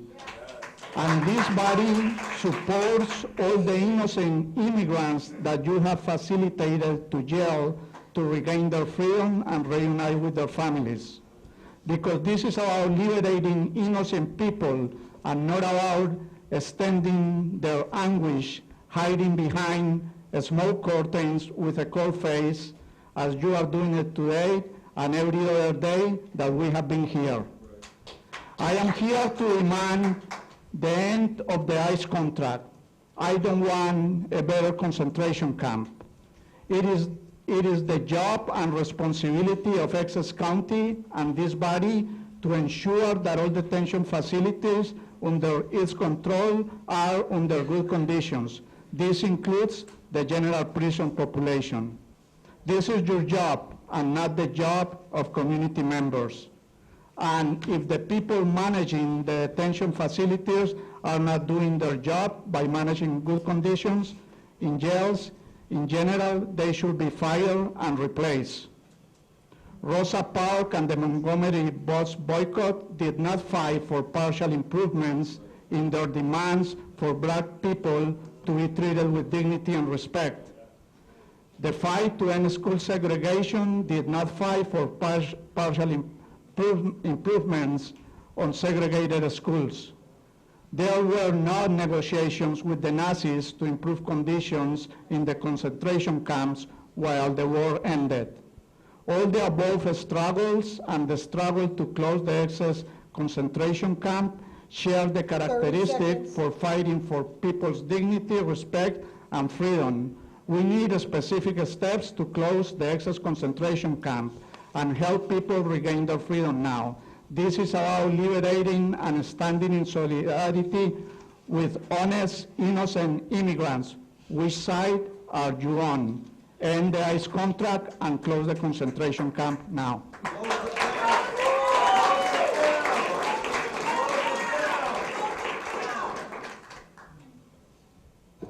Good evening. My name is Nicole Pivnik. I'm a Maplewood resident and co-chair of Soma Action's Immigrant Rights Committee. I'm also an American by choice. I got my citizenship a year ago, and I'm here because I'm abhorred about the way that this country is treating immigrants to this country, particularly immigrants of color. I, like many other people who are here tonight, believe that immigration detention is immoral. And while we call on the federal government to stop detaining immigrants and separating families, we also call on Essex County to stop balancing its budget off detentions that are fundamentally opposed to the values of the majority of your county's residents. But we are here. And while we have this contract with ICE, I want to add my voice to all the other folks tonight who've called for a civilian oversight board, appointment of a detainee advocate, providing universal legal representation. This contract is worth millions. The least we can do is guarantee the right to representation for these detainees. And finally, plan a responsible transition out of the business of detaining immigrants. You have the luxury of sitting here, and I've been at the back of the room all night. You're looking at the clock, you're rolling your eyes. Maybe you wish this would end so you can get home to your families. Just imagine what these detainees are thinking while they wait for their fates to be decided. There's a way to make this stop. Freeholder Gill has spoken. When do we get to hear from the rest of you?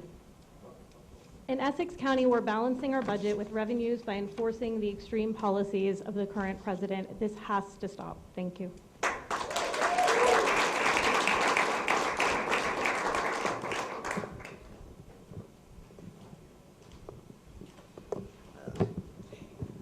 Let's come apart. Come down. So, Manira El Boumani, yeah, I was going to give you that. A human rights activist out of the city of Newark. Been here several times on the same issue. And of course, I stand in complete solidarity with all the voices here against ending this ICE camp, this concentration camp. I'm here to also express my disappointment in you all. We have failed leadership, not only on the local level, but it's on all levels of government. Failed government, no other way to describe you all. It appears to me that every level of government, okay, is in collusion with not only number 45, who sits up in the White House, who's running a criminal enterprise, and it disappears that you all are in collusion. And you all are in collusion with M5, who's formerly known as Ras Baraka, who's running a criminal enterprise out of the city of Newark. And I know I'm here to talk about and stand in solidarity with the issue about ending this ICE camp, but we got some terrible, terrible issues happening in the city of Newark that I want to speak about today.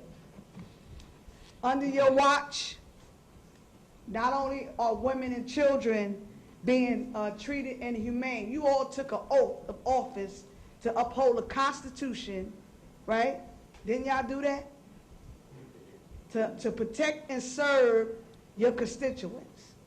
Failed leadership, no other way to describe you all. Under your watch, no strategic plan at this point, and we keep coming here over and over and over and over and over about the same issues that's been systemically happening in our community over and over and over and over and over. What would you do if you was on this side and didn't get paid the salaries that y'all get? Okay? You would be outraged if you could continuously come to someone who appears to be your leadership, someone who that you voted for, you put your confidence, your trust in to turn around and not do anything under your leadership. Failed leadership, no other way to describe you. You all got the power to end this concentration camp. You all have the power to stop the inhumane treatment and come up with a pathway to citizenship.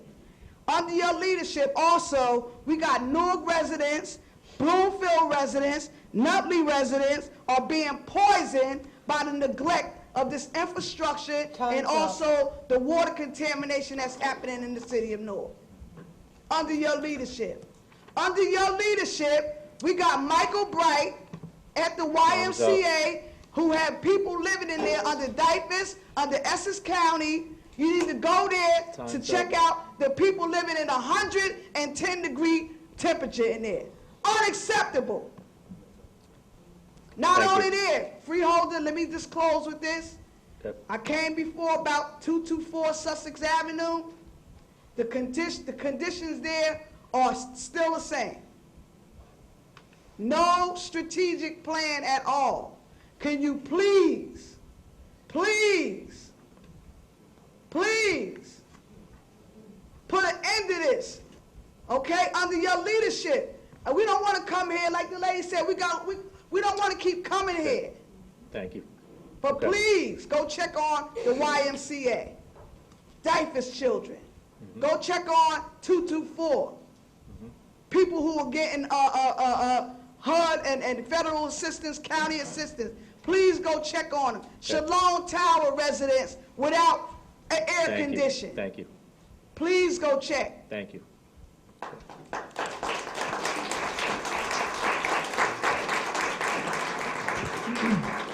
Good evening, Freeholders. Mike Brick, West Orange, Chairman of the Environmental Commission. I decided to go last so I could hear what's going on, and I'd like to change the trajectory a little bit. I'm not yelling at you. I'd like to entertain you a little bit, and I'd like you to think a little clearly about what I'm saying. I was born in Newark. I moved to Livingston in '52, graduated Livingston High School like Lenny did. Pat, I'm sorry you weren't my teacher, but I was about 30 years too early. I ended up going to the University of Pennsylvania, the Wharton School of Rutgers. Essex County, living here has been really good to me in my life. I've traveled the world. I understand about the environment and business. And it makes me feel bad knowing that when I was a kid, you could go to Weequahic Park and sleep there all night on a hot summer's day. And I remember that. And I grew up in the reservation, and I was a Boy Scout, and I camped, and I walked, and I hiked through it, and it was wonderful, and now it's not. So I'm here to talk to you about the Turtleback Zoo. No one in West Orange has any bitterness about the zoo. In fact, Joe D. and the Essex County Board of Freeholders have done a great job. Pat, you went through the history of that zoo. You lived through it. I lived through it. And it's an asset to our community. But we need to love the environment. And our purpose is our historical purpose. By creating the park system in Essex County, we were one of the first in the U.S. to do so, was to preserve open spaces for the mental and physical health of our citizens. We were so smart to do that. Now, we are against the projects in the zoo. We don't know about them. Brendan, you spoke about the projects intelligently. You asked questions. Lenny, you asked questions. We spoke about it. We need to change the thinking of what is education for our people, for the environment moving forward. None of us get out alive of this life. And so we need to teach our kids and ourselves how to treat the environment better. A zoo does one job, but the environment in the reservation does another job. The Friends of the Reservation, we met with them, they're against it. They need funds to preserve the reservation. And we stand behind it. Open Spaces stands behind it. Many of the town councils stand behind it. We're going to get our elected representatives. We need you to think out of the box about the zoo has done enough. We've had a tremendous amount of traffic in town with air pollution, and it's just going to get worse with 1.5 million visitors. So we're going to continue on to try to educate you guys on what's really intelligent about the zoo is not a theater. It's about putting in video screens and teaching the kids as they see these animals an understanding, a 3 or 4 minute as they pass through the zoo. Don't herd the kids into an open space and then get them out of the open space when we need the preservation of that reservation for our mental and physical health. Thank you very much. Thank you.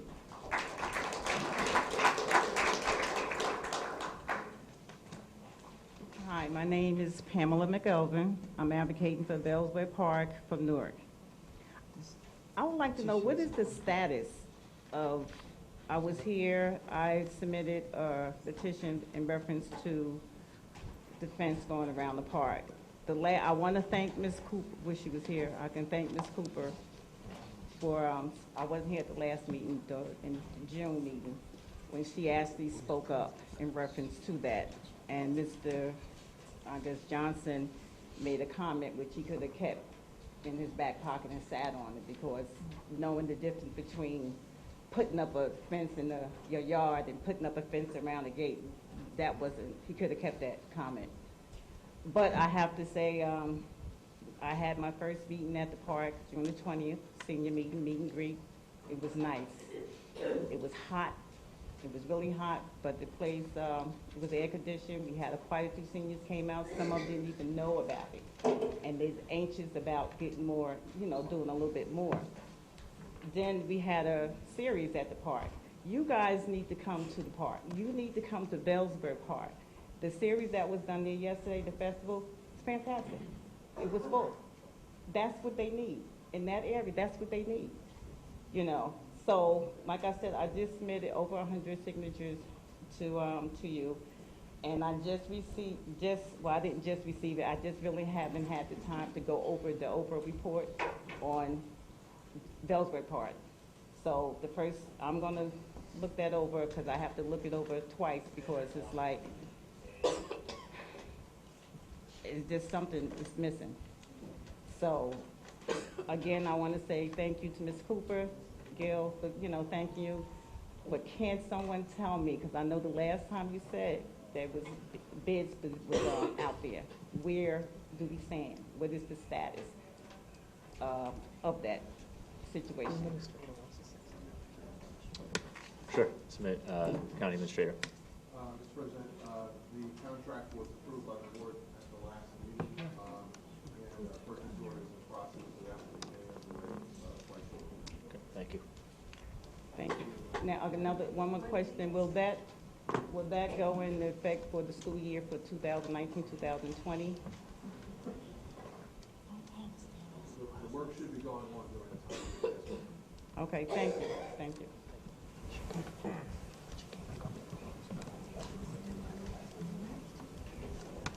Hello, everyone. My name is Charlene Walker, and I'm a member of Faith in New Jersey, and I'm also a Unitarian Universalist that attends Beacon and Summit. My faith tells me to believe in inherent dignity and worth of all people, and I truly believe that it's so easy to put profits over people when we don't understand their stories. It's so easy to believe that there is no dignity and worth. So I just want to share with you my friend's story, because I'm heartbroken. I've been crying for weeks now, because my friend came from an African country that has been documented as being burning, because the government there is slaughtering its people. He came to the US and went to a port of entry and asked to seek asylum. He was put in the ice box for several days. And from there, he went from a tent camp to the Essex County Detention Center. He stayed there. The reason why he fled was on that day, the government went into his village and slaughtered people left and right, and he fled. And he ends up in the Essex County Detention Center. When he got to the border, he goes, I presented myself to your government, and I said that I need help and I need asylum. And what did they do? They shackled me. I don't know why I was shackled. I was not a criminal, he told me. Why would they shackle me and treat me like a criminal, and then they fly me to your prison where I get food that I can barely eat? And most of the time, he's sitting there and he's eating cup of noodles that cost a ridiculous amount of money that his family has to send him. And he doesn't sleep. And then, what did they do? They sent him to another detention center. Why? Because when he traveled, his family traveled with him, and they fled. And because they were all in Essex County Jail, they decided to separate him and to send him to another place. And in that place, he lost his case for asylum because our judge decided that because when he fled, he went home to get his documents and to get money to leave his country, that it was not a sign that he was in fear of his life. 30 seconds. And then what happened? ICE shows up at his door, at his bed, tells him to sign a paper for voluntary deportation, which he refuses. Then several days later, they come, they take him out by force, and put him on an airplane and send him back to his country without a trial.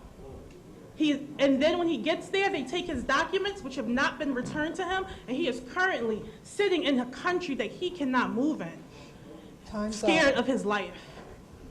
Please see the inherent dignity and worth of every person that's being detained. Thank you.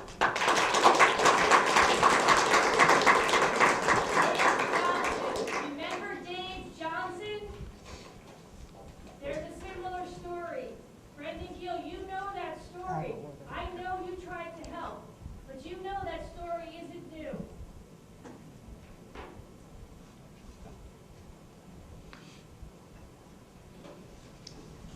Hi, Gwen Franklin. I work for Essex County.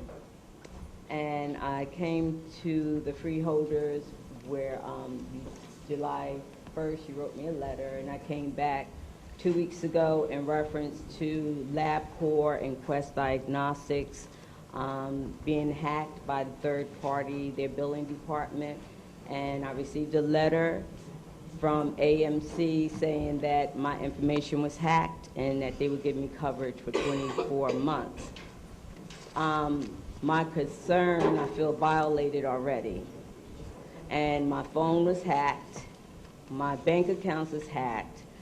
I lost money. I'm still trying to do line items and try to get the return of all my funds back.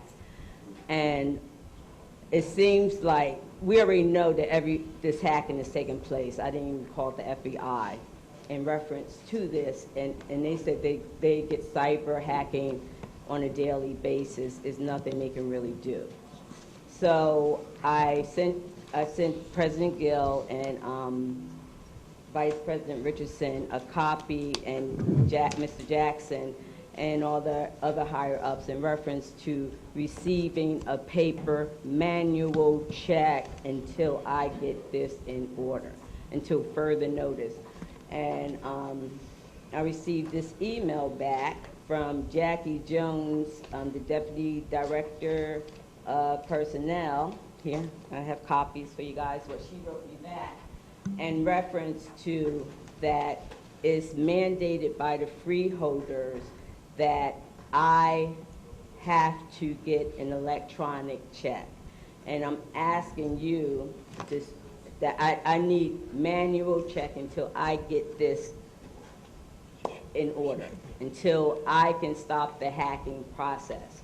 Because since my phone is hacked, my bank accounts are hacked, everything is hacked.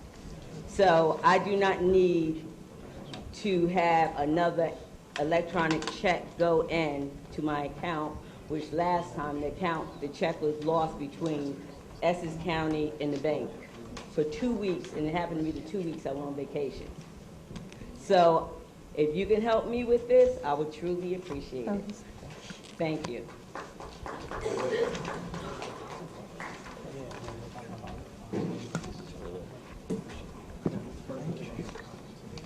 That's okay.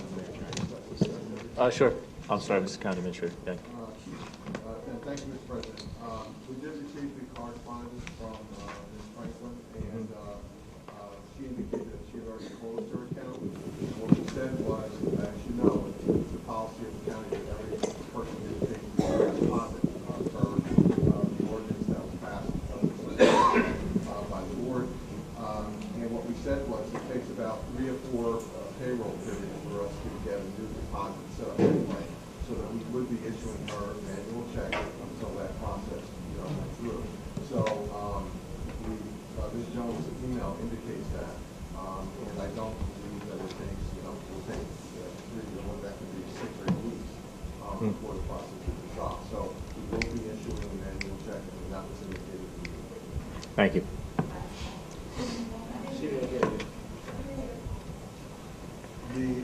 What I said was that the email that Ms. Jones sent to Ms. Franklin indicated that, first of all, Ms. Franklin... Why don't you come back? Why don't you walk back up? I don't know if you can hear me now, but it indicated that her account was closed, so we couldn't issue a direct deposit to the account anyway. What we said was, as per county policy, all employees have direct deposit, but for her to have a new account, that's going to take about 3 or 4 payrolls for us to make that happen. In the meantime, we will be issuing annual checks consistent with what is. Thank you. Thank you. Thank you, freeholders. My name is Serge Demefak. I am the In Detention Deportation Project Coordinator at American Friends Service Committee. I am a resident of Montclair, New Jersey. I've had opportunity to meet with many of you as part of the stakeholders meeting with the county. It's been very intense meetings, and at times you have to speak loudly for the people who are attending the meetings to hear what advocates have to say. And I hope they will be less defensive, that the county representative will be less defensive when they're calling advocates in the meetings. because we're coming in with facts. And we want them to listen and listen carefully and not to dismiss what we are trying to say, because it justifies some of the rhetorics that we're hearing here today. You know, I like very much the positive language of President Brennan Gill, who is very open about where he stands. And I want to encourage all the freeholders, without exceptions, to support his vision. And I want to say that the freeholders are the elected body, are basically the parliament of Essex County. And in that sense, they are in charge of most of the most important laws of the counties. And they should take their role very seriously. And you know, when there are issues regarding their direct involvement, their direct roles, things regarding jails, for instance, because that's one of their core issues, they need to take those issues very seriously. Don't push it to other people. Take it with both hands and know that that's part of your job. Because what we are observing here, and most folks here can say that there's been some sort of distancing from the freeholders from their job. You know, we need to see them at this stakeholders meeting more and more. And many of you have been present. You know, Mr. Mercado, you've been there. I've seen also Mr. Johnson there, and also see Ms. Cyril there. So I want to see everybody. And you know, we are in support of most of what is being said here. But I want to just touch down to some very basic things. We don't want a chief commissary in Essex County. We have a record that they are not doing business the right way. 30 seconds. We also want a test on the water quality at Essex County. We want more computer time for inmates and detainees, because I was touring the jail the other day, particularly looking at freeholders, looking at the computer access, and what I've seen was not, you know, compliant to the 5 hours minimum that they should have every single week. Time's up. In some cases, they're only allowed to have access maybe, you know, either one afternoon and another day, maybe one morning, twice in 1 week. And based on my calculation, it's less than 45 minutes. So we need that to be fixed. And obviously, I want to share some good news. We've been able to do a training video for for Newark police officers, so that they know the distinction between the phony ICE in the warrant and then the judicial warrant. We also are going to be doing tomorrow night a Know Your Rights training for folks at West Orange. Thank you so much.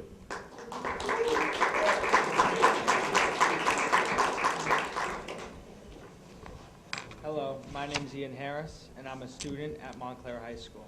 I've heard a lot of people today. What? Oh, sorry. I've heard a lot of people today speak about what will the children think of our county profiting off of these people in ICE detention centers. And I will tell you what I think. I think that it is a horrible policy to make money off of the suffering of others. And I think that for 5% of our county's budget, that is not a trade that any of us would be willing to take. And I think that everyone here is all right in saying that we need to not just have a commission, but we need to close these facilities and we need to stop cooperating with ICE. Because when you look back 20 years later, we will not remember any of you each, but we will remember this council and the fact that you guys have not done anything yet, and you have allowed these facilities to stay, and you have profited off of this facility, and you are not willing to accept any change. Okay, I'm done.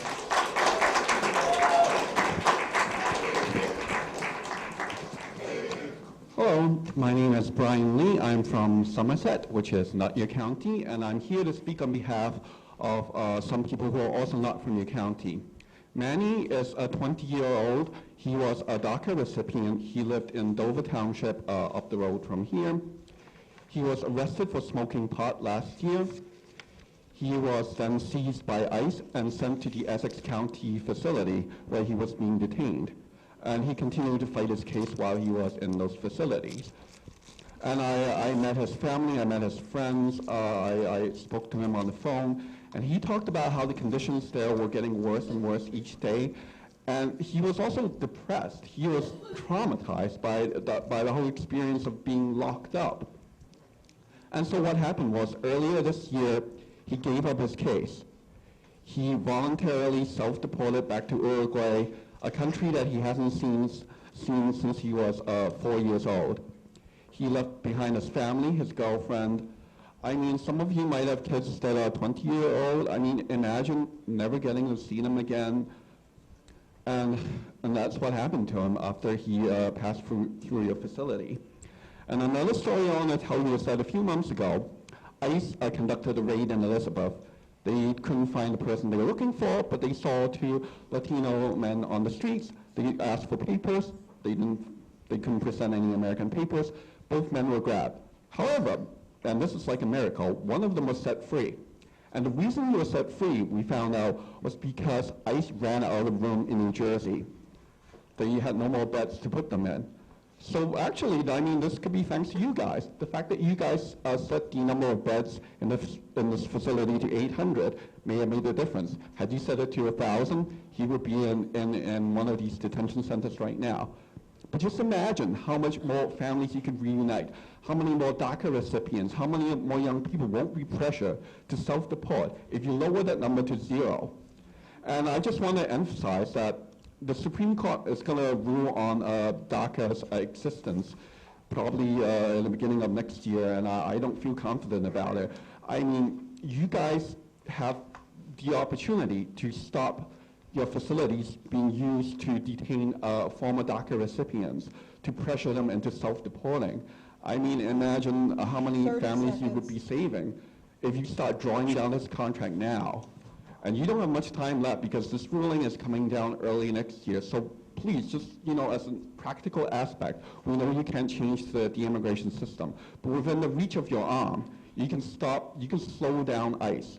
And that's all I'm asking for, is that you slow down ICE and make the jobs just a little bit more difficult and make lives a little bit easier for immigrants, not just in this county, but in other states and around this country. Thank you.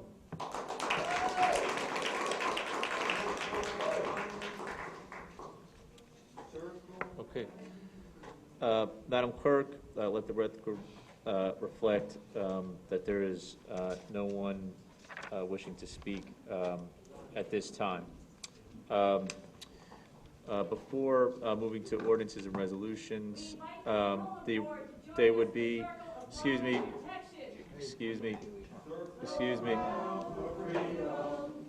Circle around for peace. Circle for peace. Circle for the pledge. Just keep the meeting going. Circle If you stop the meeting, you're gonna just win. Okay. Keep going. I would just go over them. Yeah. Okay. All right, Madam Clerk, do we have any ordinances or resolutions for introduction and first reading? No, we don't. Okay. Yes, we do. I'm sorry. We have none. Okay. Madam Clerk, do we have any ordinances or resolutions for listing purposes only? We have none. Okay, Madam Clerk, do we have any ordinances or resolutions on second reading and public hearing tonight? We have none. Okay, Madam Clerk, we have a request from the administration to move to Resolution 12 and 19 on the agenda, which are from the Department of Public Works.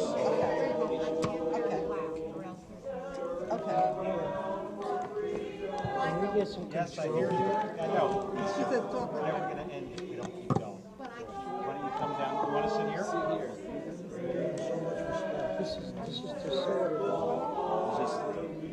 Madam Clerk, we're going to suspend the meeting. We're going to adjourn for 5 minutes. Okay? We're going to adjourn for 5 minutes.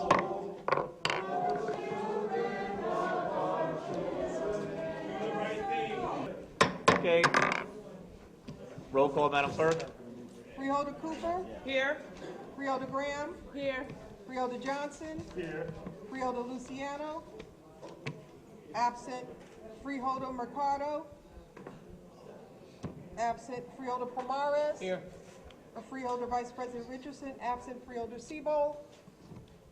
Absent Freeholder President Gill. Here. Okay, Madam Clerk, do we have any ordinances and resolutions on second reading and public hearing tonight? Mr. President, we have none. Okay, Madam Clerk, do we have a request from the administration to move to resolutions number 12 and 19 on the agenda, which are from the Department of Public Works? We can lead them into the record at a later time. Mr. Jackson. Thank you, Mr. President. Oh, I'm sorry, Mr. Jackson. Everybody left. This is at Irvington Avenue streetscape improvement in the amount of $1,062,260. This is the streetscape improvement along Irvington Avenue, South Orange, Maplewood, in Newark. It will involve decorative enhancement lighting, sidewalks, crosswalks, benches, and trees. Okay. Mr. Parlavecchio? No questions. Mr. McInerney? No questions.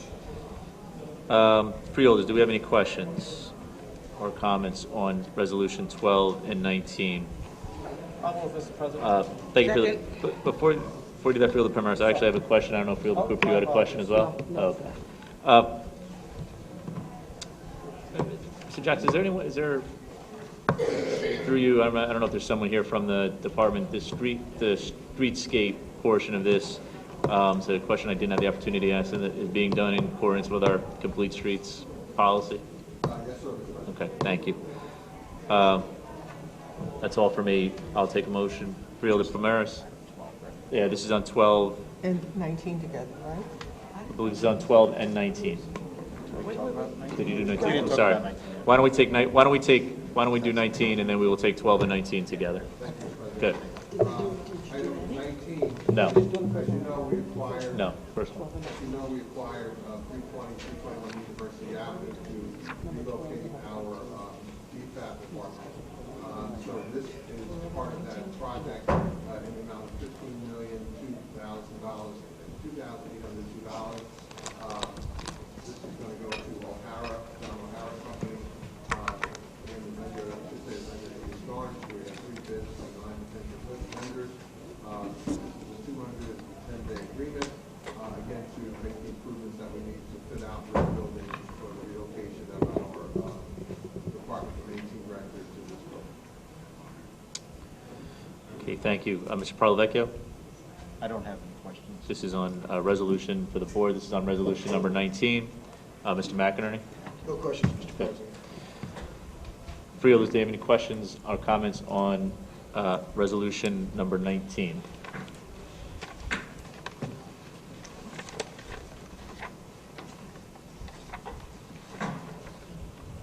Okay, seeing or hearing none, do we have a mover and a second to take resolutions 12 and 19 together? Second. Moved by Freeholder Siebold, second by Freeholder Cooper. Roll call, Madam Clerk. Siebold and Cooper. Freeholder Cooper. Yes. Freeholder Graham. Yes. Freeholder Johnson. Yes. Freeholder Luciano. Absent Freeholder Mercado. Absent Freeholder Pomares. Yes. Freeholder Vice President Richardson. Absent Freeholder Siebold. Yes. Freeholder President Gill. Yes. So moved. Okay, thank you, Madam Clerk. Let's move to resolutions number 1 through 4, which are all from the hospital center. We can read them into a record at a later time. Mr. Jackson.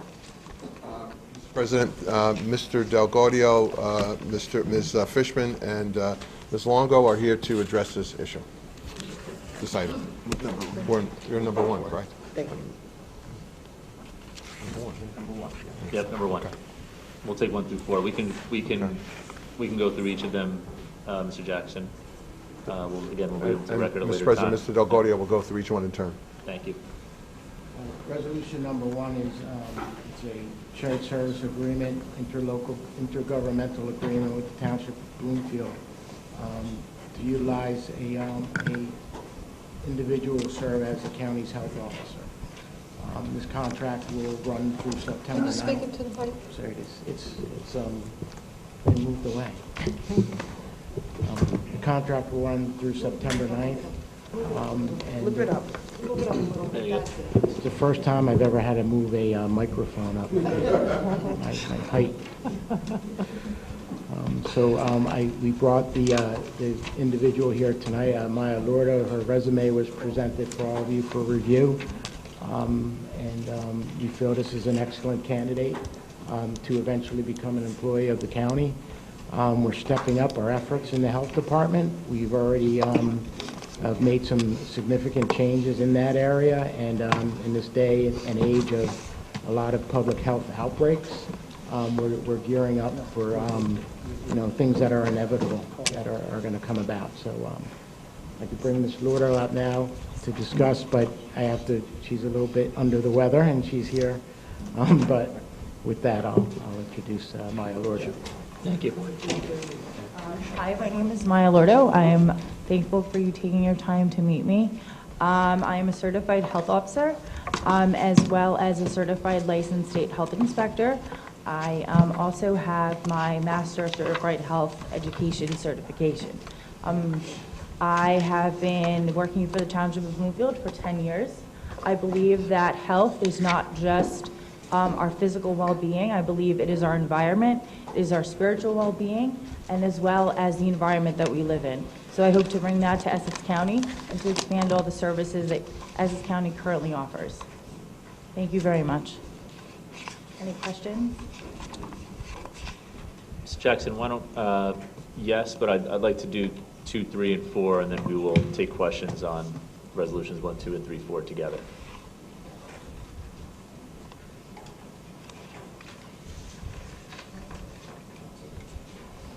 Frank Delgadio, Director of Department of Health and Rehab.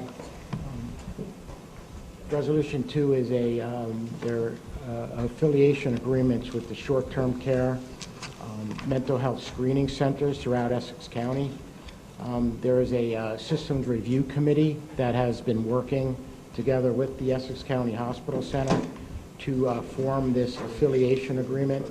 And what this does is sets out the admission criteria, also criteria for appeals for if patients are not admitted to the Essex County Hospital Center. It sets up physician-to-physician correspondence where all potential candidates for admission can be discussed. So these have been long time in the workings, and we finally came up with a workable agreement between all the short-term care facilities and the hospital center, and that's what's presented to you tonight. Okay, thank you. Move to resolution number 3.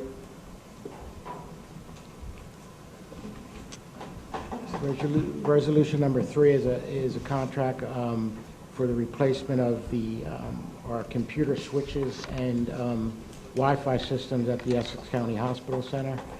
The hospital now is, believe it or not, 13 years old from when we first opened, and for computer equipment, that's beyond useful life. A lot of our systems are starting to fail, and this is a replacement of original equipment that was installed during 2006. Okay, resolution number 4. Resolution 4 is a resolution to purchase ligature-resistant door hardware for each of our patient rooms at the Essex County Hospital Center. Our regulatory agencies and CMS have issued guidelines on suicide reduction in behavioral health care settings, and this goes for every hospital in the country, from emergency rooms to inpatient psychiatric facilities. So what this is, we will be retrofitting every door handle that was, at the time, was state-of-the-art ligature-resistant hardware, and now no longer serves that purpose. And that's what this resolution is for. It was a bid. We had 2 responders to it. One bid for a different hardware, and this hardware we have tested previously, and so we went with this bid. Mr. Parlavecchio, any questions on resolutions 1 through number 4? I don't have questions. Okay, Mr. McInerney? No, Mr. President. Freeholders, any questions on resolutions 1 through number 4? Mr. President? Freeholder Palmares. Thank you. With respect to number 1, my 10 years councilman in Bloomfield overlapped with Ms. Lordo's time of employment there, and during my time, the Bloomfield Health Department was and continues to be considered top-notch. department, and I'm sure that she contributed a great deal to that, so I would like to, put that on record and fully support her candidacy. Thank you, Freeholder Pomaris.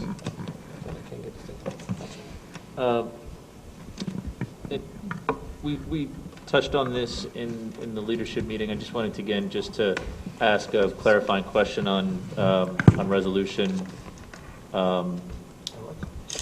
number 1.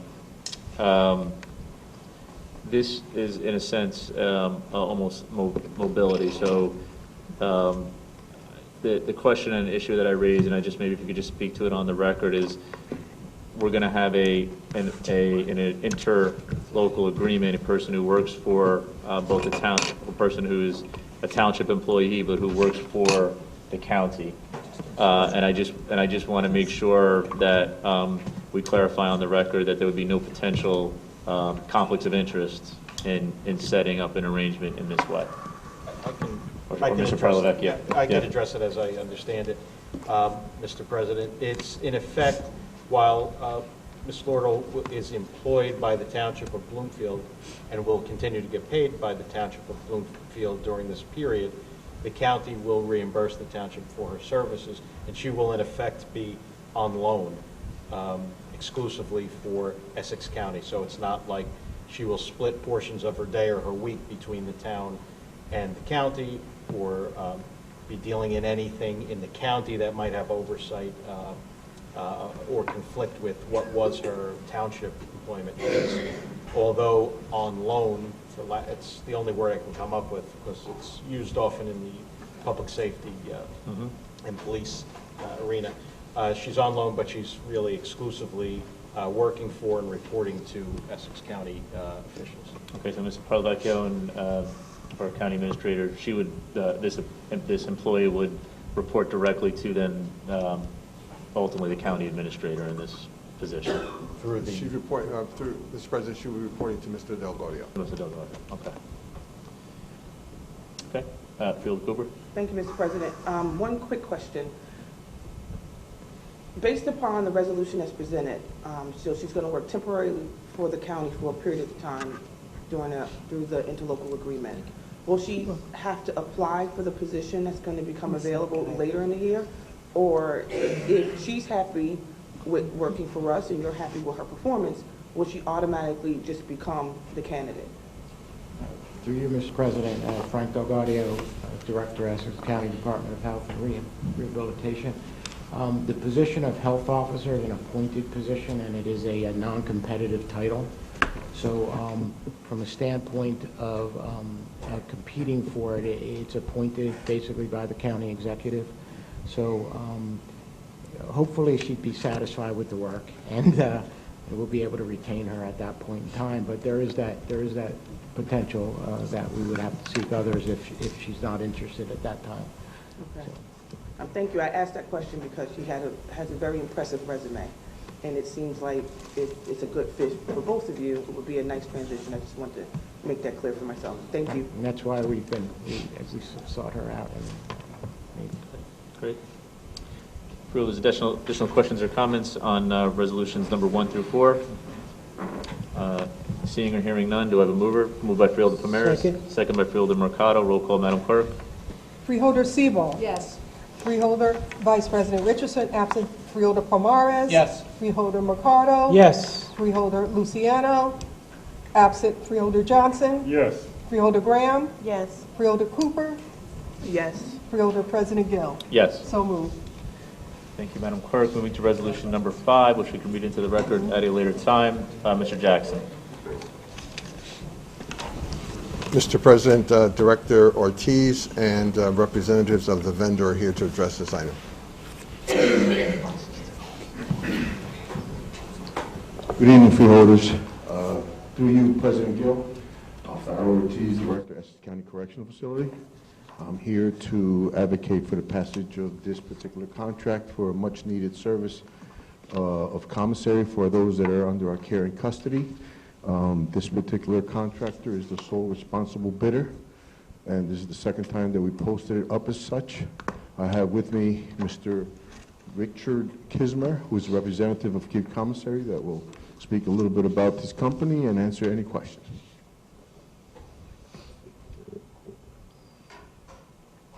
Good evening, Freeholders. Thank you for the opportunity to be in front of you tonight. I'm here on behalf of Keith. We have been the provider of the Your name for the record, please? Richard Kisper.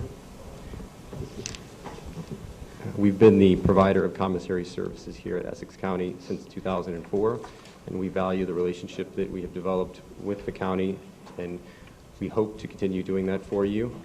If you have any questions, I would be glad to answer those at this time. Mr. Parlavecchio? Yeah? Yes. Please. Mr. Kisper, just a couple of questions. I don't know if you've been here for the early part of the meeting, but this contract was on previously to extend the contract for Keith, and there were a number of questions raised at that time regarding Keith's activities out of state and some investigations and possibly convictions from out of state for alleged fraud, corruption within jails, I believe, in the state of Mississippi. So that concern was again raised today with this renewal of your contract. Can you speak to that, the history of what happened in those other states? I haven't seen anything that it's happened, certainly in Essex County, but in Jersey, but it was well reported in those largely southern states. Sure. This really isn't the same contract that we had before. If you remember, based on the freeholders' feedback, we did not use the original contract. We did a whole nother bid, and this is a completely new contract based on a new bid process. New bid, but same vendor. Correct. Correct. It was correct. a vendor question, not really a services question. Correct. Just wanted to. Thank you. Sure, thank you. Certainly. I believe the issue that was raised was related to Mississippi, and I certainly can't speak to that. And I think just as a preface, you know, we do pride ourselves on operating with integrity, and in an industry where your relationships mean everything, losing that integrity and having a bad relationship is certainly not beneficial to us today, tomorrow, or any time in the future. So the Mississippi issue was not related to Keith as a company or any individual employee of Keith. The issue that came up was Keith had purchased the assets of a commissary provider in Mississippi. That commissary provider, unbeknownst to Keith, had a bribery kickback scheme engaged with the Secretary of Corrections in Mississippi, and the two of them were indicted by the U.S. Attorney's Office, who conducted an investigation. They did not bring charges against Keith as a company or any individual within Keith's company, and they did a thorough investigation. Keith, in addition to that, performed its own investigation pursuant to an outside firm that they paid to do a thorough customary investigation, and found no complicity, no implication on anyone internally.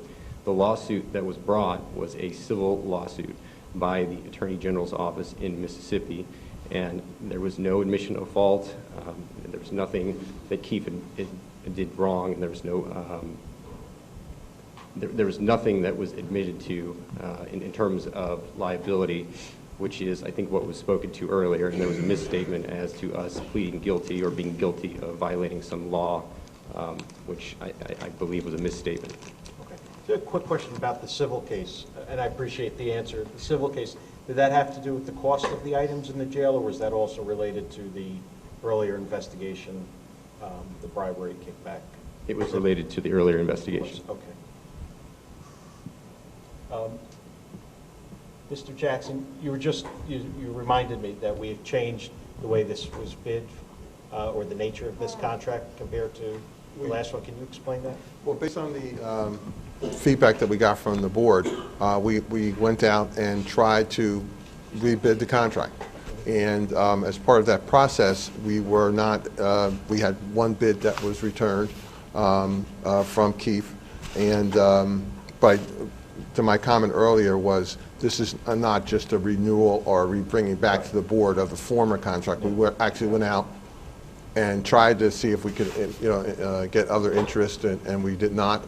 And we just had the one responsible and responsive bidder. And I did call it a renewal, and that's a misuse of the word. It's the same vendor, but a new contract, not a continuation. One other question. The price structure of the items, there's a long list of different items that are sold in the jail. Those price levels, are they increasing from your prior contract with the county, or are they remaining the same? It's my... And I'm sorry to cut you off, because the county doesn't pay out, it's actually a revenue-generating contract. So that revenue is obviously generated off the purchases made in the correctional center, in the correctional facility. So I wanted to know where those prices stand in terms of prior years. It's my understanding they remain consistent with what is currently being charged. Thank you. Mr. Jackson. The original, the first had a commission rate, I believe, of 20%. This one is 17%, so it's less commission. And all of the money that we get, that the county gets from the commission, goes into the prison, the prisoner benefit fund. So it's not taken into the budget. It's used for items that the detainees and prisoners would use for activities and other things for their benefit. Okay. So while we refer to it as a revenue-generating contract, it's not necessarily it's not at all revenue that goes into the general fund. It goes back. It's dedicated directly back to the jail. That's correct. To the inmates. That's correct. Okay.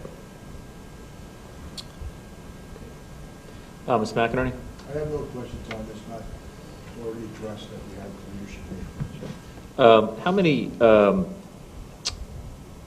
How many bid reviews were there in the portal? How many people reviewed the 14?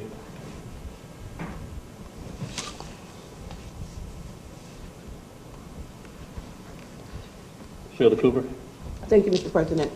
The last time this contract came before this body, some of the comments from constituents also talked about the complaints from inmates.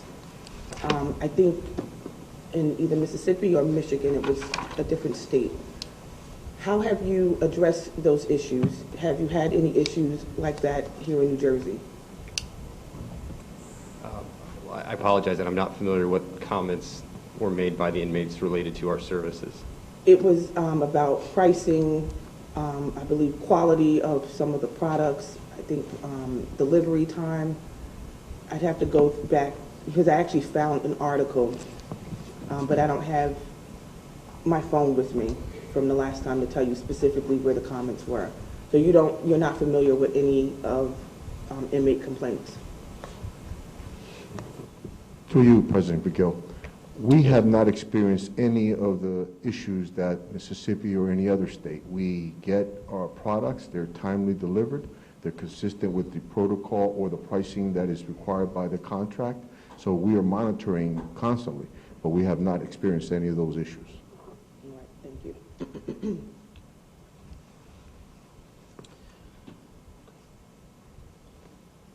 Freeholders? Additional questions or comments?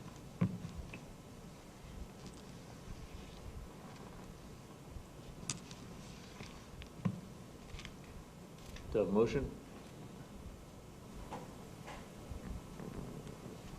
Mr. President, I have a question. Sure. Freeholder Mercado. Is this contract is expiring at the end of this month?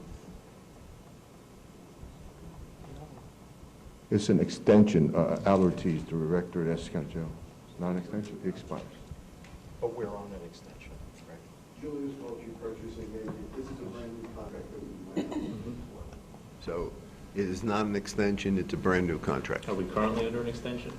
I think that's what came. Yes. Right, because you went back out to bid, so Correct. we extended the prior contract. Correct. But when is that coming due? Is that? I believe it's, Once this July 31st. goes into place, the other extension expires. Okay, but does that have a natural expiration date other than? I believe we gave it a 2-month extension. Yeah. It was actually 90 days. Freeholder Cooper?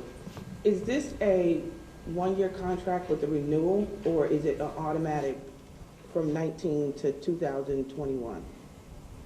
This is a 2-year contract. It's a 2-year through you, Mr. President, purchasing agent Julius Coultry. It goes from August 1st, 2019 to July 31st, 2021. Follow-up question to that. Are there, Mr. Coulter, are there extensions, options for extensions built into this one, such as either a 1 2-year extension or 2 separate 1-year extension? Offhand, I don't know, but usually we do put in an extension. It's usually up to the department and the board. And it would have to, right, well, that's, once you said that, I was going to say, if there is an option to extend the contract, and that's recommended by both the vendor and the administration, that resolution for an additional term, even though it's an option year, would have to come back to the board. So it would be reviewable. Mr. President, it has to be mutually agreed between the vendor and the governing body, and the price would stay the exact same. The same. Real Cooper. The last time this was before us, was it only one sole responded as well?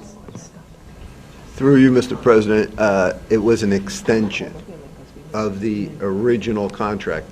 The example would be this particular contract that you're voting on right now. If there were an extension, there would only be this particular vendor. Oh, so when we saw this roughly 2 months ago, we were trying to extend that contract. So you went back out to bid, and this is the only route. Correct. So then, 2 or 3 years ago, when you went out to bid, how many other vendors responded? Just one again? I believe there were 2. Thank you. And Mr. President, for the record, there is a 24-month extension option in this in the contract.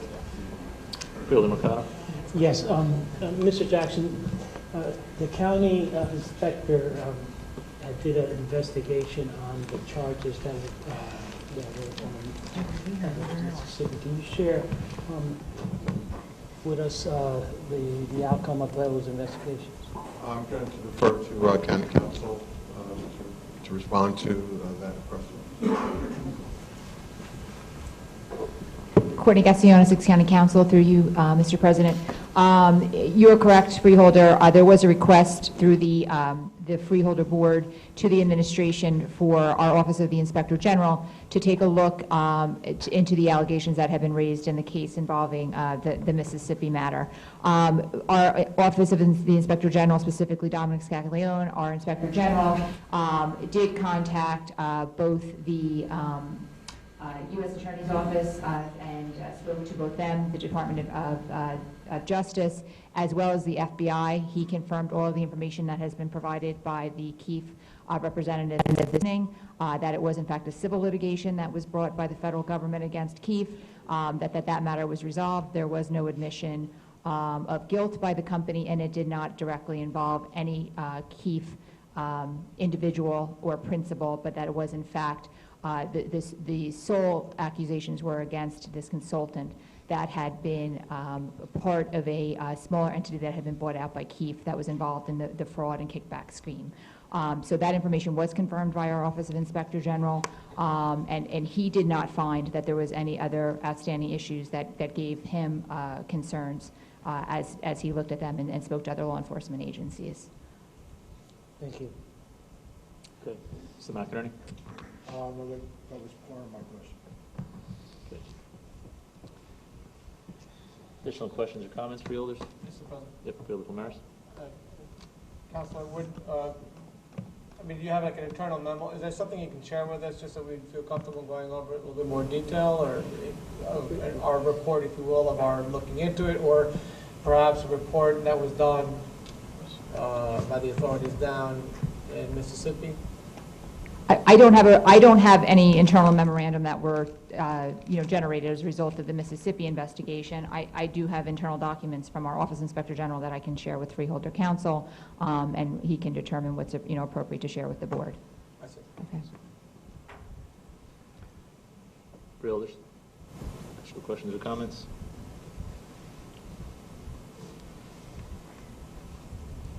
Have a motion.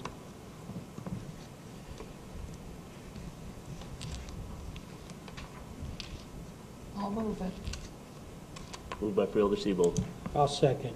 Second by Freeholder Mercado. Roll call, Madam Clerk. Freeholder Siebold. Yes. Freeholder Vice President Richardson, absent. Freeholder Palmares. Yes. Freeholder Mercado. Yes. Freeholder Luciano, absent. Freeholder Johnson. Yes. Freeholder Graham. Present, not Freeholder Cooper. Abstain. Freeholder President Gill. No.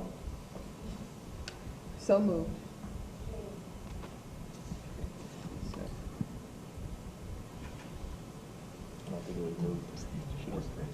Fourth, right? Yeah. Okay. Moving to resolutions number 6 through 11. Mr. Jackson. You can read into the record at a later time. Mr. President, Mr. Zates is here to address these items. Joshua Zates, Essex County Parks. Resolution number 6 is a contract with Lisa Lou Entertainment for various entertainment services over at the Turtleback Zoo. It includes events for Halloween, senior wellness, open house, various Saturday and Sunday events throughout the zoo. They employ clowns, musicians, costume characters, as well as various princesses who patrons can meet. Okay, Mr. Parlavecchio. No questions. Mr. McInerney. No questions. Freeholders. Questions or comments? Do I have a mover? I'll move it. Moved by Freeholder Siebold. Second. Second by Freeholder Graham. Roll call, Madam Clerk. Freeholder Cooper. Yes. Freeholder Graham. Yes. Freeholder Johnson. Yes. Freeholder Luciano, absent. Freeholder Mercado. Yes. Freeholder Palmares. Yes. Freeholder Vice President Richardson, absent. Freeholder Siebold. Freeholder Siebold. Yes. Freeholder President Gill. Yes. So moved. Okay. Moving to resolution number 7, which can be to the record at a later time. Joshua Zates, Essex County Parks. If I may, Mr. President, items 7, 8, and 9 are all related. Yep. Number 7 is the purchase of... Okay, no, yeah, thank you. We can read those, we can read resolution 7, 8, and 9 into the record at a later time. Thank you. Joshua Zates, Essex County Parks. Item number 7 is the purchase of 3 garbage trucks for the park system. They include the chassis for 2 8-yard packers and 1 20-yard packer. It's going to be purchased through the Middlesex Regional Cooperative Purchasing Agreement. Number 8 is for the purchase of the 2 actual physical packers that go on the body of the truck, and for the 2 8-yarders. And resolution number 9 is for the purchase of 1 20-yard that goes on the bigger body. So again, 7, 8, and 9 are related. 7 is the purchase of the 3 garbage truck bodies. Number 8 is the purchase of the 2 8-yard packers. And number 9 is the purchase of the 1 20-yard packer. And these garbage trucks will be replacing 2 of our older units, both from 2001. One has 180,000 miles on it, the other has 170,000 miles on it, and the 2 smaller trucks will be able to go on the pathways for the park system and pick up trash cans over there, while the larger truck would be used on roadways throughout the park system, such as Frenchbrook Park Drive. Okay, Mr. Parlavecchio. No questions. Mr. McInerney. And so it's fair for the board to assume that the cooperative was compared to possibility of a bid or other state contracts where this was the lowest price? Through you, Mr. President, that's correct. Freeholders, questions or comments? I'll move it. Moved by Freeholder Siebold to take resolution 7, 8, and 9. Second by Freeholder Graham. Roll call, Madam Clerk. Freeholder Siebold. Yes. Freeholder Vice President Richardson, absent. Freeholder Palmares. Yes. Freeholder Mercado. Yes. Freeholder Luciano, absent. Freeholder Johnson. Yes. Freeholder Graham. Yes. Freeholder Cooper. Yes. Freeholder President Gill. Yes. So moved. Okay. Moving to resolution number 10. You can read it to the record at a later time. Joshua Zates, Essex County Parks. Item number 10 is the purchase of a 2020 Ford Transit Connect wagon. Again, this is being purchased through the Middlesex Regional Cooperative Purchasing Agreement, and it is going to replace a 1997 Jeep Cherokee, which has 192,000 miles on it. Mr. Parlavecchio. No comment. Mr. McInerney. No comment. Freeholders? Do I have a mover? I'll move it. Moved by Freeholder Seabold, Second. second by Freeholder Graham. Roll call, Madam Clerk. Freeholder Cooper. Yes. Freeholder Graham. Yes. Freeholder Johnson. Yes. Freeholder Luciano absent. Freeholder Mercado. Yes. Freeholder Pomares. Yes. Freeholder Vice President Richardson absent. Freeholder Sebo. Yes. Freeholder President Gill. Yes. So moved. Thank you, Madam Clerk. Take resolution number 11, which we can read into the record at a later time. Joshua Zates, Essex County Parks. Resolution number 11 is agreement with Madison's Place to operate the food and beverage concession over at Hendricks Golf Course. This is revenue that will come into the county. They are going to be paying $201 a month, and the contract will run from August 1st of this year till October 31st of this year, then continuing from March 31st of next year to October 31st of next year, and then finally it would run from March 31st of 2021 till October 31st of 2021. Good. Mr. Parlavecchio? No question. Ms. McInerney? No questions. Freeholders, questions, comments? I'll move it. Moved by Freeholder Seabold. Second. Second by Freeholder Mercado. Roll call, Madam Clerk. Freeholder Cooper. Yes. Freeholder Graham. Yes. Freeholder Johnson. Yes. Freeholder Luciano absent. Freeholder Mercado. Yes. Freeholder Pomares. Yes. Freeholder Vice President Richardson absent. Freeholder Sebo. Yes. Freeholder President Gill. Yes. So moved. Thank you, Madam Clerk. From time to time that the winner of this contract was a WBA and an MBA. Very good. Thank you. Okay, moving to resolutions number 13 through 18, which we can read into the record at a later time. Mr. Jackson. Mr. President, item 13 is actually connected with item 12, the street improvement project. This is just inserting funds from the New Jersey Department of Transportation for that streetscape program in the amount of $1,062,266. Thank you, Mr. Jackson. Freeholders is connected to resolution number 12, which we've already voted on. Mr. Parlavecchio? No question. Ms. McInerney? Is this additional monies that we got at DOT outside the original DOT monies that we received? Through you, Mr. President, that is correct. Yes. Freeholders, questions or comments? Have a mover? Move it. Moved by Freeholder Graham. Second by Freeholder Cooper. Roll call, Madam Clerk. Freeholder Sebo. Yes. Freeholder Vice President Richardson absent. Freeholder Pomares. Yes. Freeholder Mercado. Yes. Freeholder Luciano absent. Freeholder Johnson. Yes. Freeholder Graham. Yes. Freeholder Cooper. Yes. Freeholder President Gill. Yes. So moved. Okay, moving to resolution number 14. Mr. Jackson. Mr. President, this is another budget insertion amount of $132,966 with a county share of $33,241.50, which is all in kind. This supports our transportation planning activities carried out by the NJTPA in cooperation with the NJDOT. Okay, Mr. Parlavecchio. No question. Mr. McInerney. No question. Freeholders. Have a mover? Motion. Moved by Freeholder Cooper. Have a second. Second by Freeholder Graham. Roll call, Madam Clerk. Freeholder Cooper. Yes. Freeholder Graham. Yes. Freeholder Johnson. Yes. Freeholder Luciano absent. Freeholder Mercado. Yes. Freeholder Pomares. Yes. Freeholder Vice President Richardson absent. Freeholder Sebo. Yes. Freeholder President Gill. Yes. So moved. Resolution number 15. Mr. Jackson. Thank you, Mr. President. Director Mumford is here to go through 15 through 18. Good evening, Freeholders. Through you, Mr.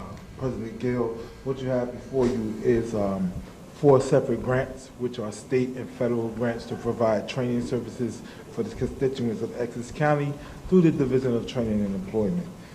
Resolution number 15, which is for clients who are receiving TANF, temporary assistance, which is known to many as welfare and our food stamp and general assistance population. This grant is given to us through the federal government from the state New Jersey Department of Labor. We will be inserting this into the budget with your approval to provide those training services for all the clients who are receiving public assistance through DFAB We are the to-work branch of this part of the grant. Resolution 15 is for individuals who are not receiving public assistance, but general public who are looking to better themselves or who have lost their job, who has been displaced by their job through unemployment, receiving unemployment, or they want to find better employment by coming to the Essex County Division of Training and Employment as the one-stop. These clients are considered by the federal government. This is a federal government grant and is awarded to us through a federal government formula. This comes by way of Title II adults and Title III dislocated workers, and is a federal government program. It is a formula from the federal government, so we are awarded based upon information that they receive, and Congress has awarded us through the federal budget. Item number 16 is we operate in this county 2 learning links. One we house at the Essex County One-Stop Building, 50 South Clinton Street. The other one is housed at the Bloomfield Public Library in Bloomfield. These 2 centers operate as adult basic education learning centers, which is computer-based. We have 2 employment specialists on site at each one who their responsibility is to educate, help individuals who are low educated and want training, and they have to improve their test of basic skills knowledge to bring them up forward. They operated from 9 to 4 p.m. each day, Monday through Friday, and of course they are closed on our regular federal holidays, just as we are in the county. The last item is for the youth of Essex County. This is also a federal government grant, federally funded, federal to provide services to the youth of Essex County, which they are considered WIOA, Work Innovative Opportunity Act. Obama changed the requirements of WIOA when he was in office, so we service the ages between 16 and 24 years old. This year, the state gave us some more funding to provide some of the youth employment training program as part of this grant, and this grant will go for us to continue services throughout the year. So those individuals who are looking, who have dropped out of high school, or they may have low income, come from low income families, or they may not be, they have become educationally challenged and they want to better themselves. So those are the 4 grants. In total, it comes to $13 million, $13,179 of grants between federal and state grants. Thank you, Mr. President. I'll take any questions. Thank you. Mr. Parlavecchio. No questions from me. Mr. McInerney. No questions. Freeholders, questions or comments? Okay, hearing or seeing none, do I have a resolution? Excuse me, a Motion, all 4. Motion moved by Freeholder Mercado. Second by Freeholder Cooper? Yes. Okay, roll call, Madam Clerk. Freeholder Cooper. Yes. Freeholder Graham. Yes. Freeholder Johnson. Yes. Freeholder Luciano, absent. Freeholder Mercado. Yes. Freeholder Pomares. Yes. Freeholder Vice President Richardson, absent. Freeholder Sebo. Yes. Freeholder President Gill. Yes. So moved. Thank you, Madam Clerk. We've already taken resolution number 19. Thank you. Have a good evening. Thank you. Thank you. Resolution 20 and 21. Questions or comments? Do I have a mover and a second? Move it. Second. Moved by Freeholder Johnson, second by Freeholder Graham. Roll call, Madam Clerk. Mr. President, we take the 21, 20 and 21, we can read into the record at a later time. together, right? Together. They're a memoriam of Jackie D. Ciola and a memoriam of the Honorable Anthony Carino. Mr. President, may I ask for who moved and It seconded? was moved by Freeholder Johnson and second by Freeholder Graham. Freeholder Sebo. Yes. Freeholder Vice President Richardson. Absent. Freeholder Pomares. Yes. Freeholder Mercado. Yes. Freeholder Luciano. Absent. Freeholder Johnson. Yes. Freeholder Graham. Yes. Freeholder Cooper. Yes. Freeholder President Gill. Yes. So moved. Thank you. Reports of board committees. Mr. President, Yep. before we go there, Sure. Freeholder can you Cooper. change my vote on resolution number 5 to President not voting? Hold on. Moving back to resolution number 5. Okay, that changes the vote. That doesn't change the vote. Just, It doesn't change the vote because before she said. I abstain. Okay, got it. Yeah. Okay, and then she was She abstained. going from one to the other. There was 2 abstentions, 1 no, and 4 yeses. Yes. Thank you. Okay, thank you, Freeholder Cooper. Reports of board committees, legislative reports. Yeah, no. Oh, Freeholder Cooper. Thank you, Oh, Mr. that's right, President. yes. We're getting that in the memo. Don't forget Rio. We're getting I want to that thank the in tonight. administration for participating in the committee meeting yesterday. It was the first T&R committee meeting, and I want to thank the committee meetings members for participating as well. I think we had a really good conversation, really good start of direction. We picked some towns to hold a pilot program out of to target feral or community cats. The administration is going to work with the board to draft a 1 or 2 page document that we can put out to community groups and other entities that work within that target area. So hopefully the goal is to get it out sometime late August with the timeline of September to December to run as a pilot program, and we'll go from there. Depending upon the outcome, we might spread it countywide. Thank you, Mr. President. Thank you, Freeholder Cooper, and thank you for your follow-up on that issue. We are actually hopefully taking some real proactive steps, and some of the first in the state, so thank you. Any other report of board committees? Legislative reports, written communication, unfinished business,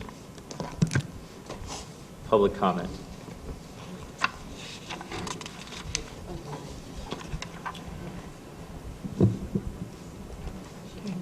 Stacy Gregg.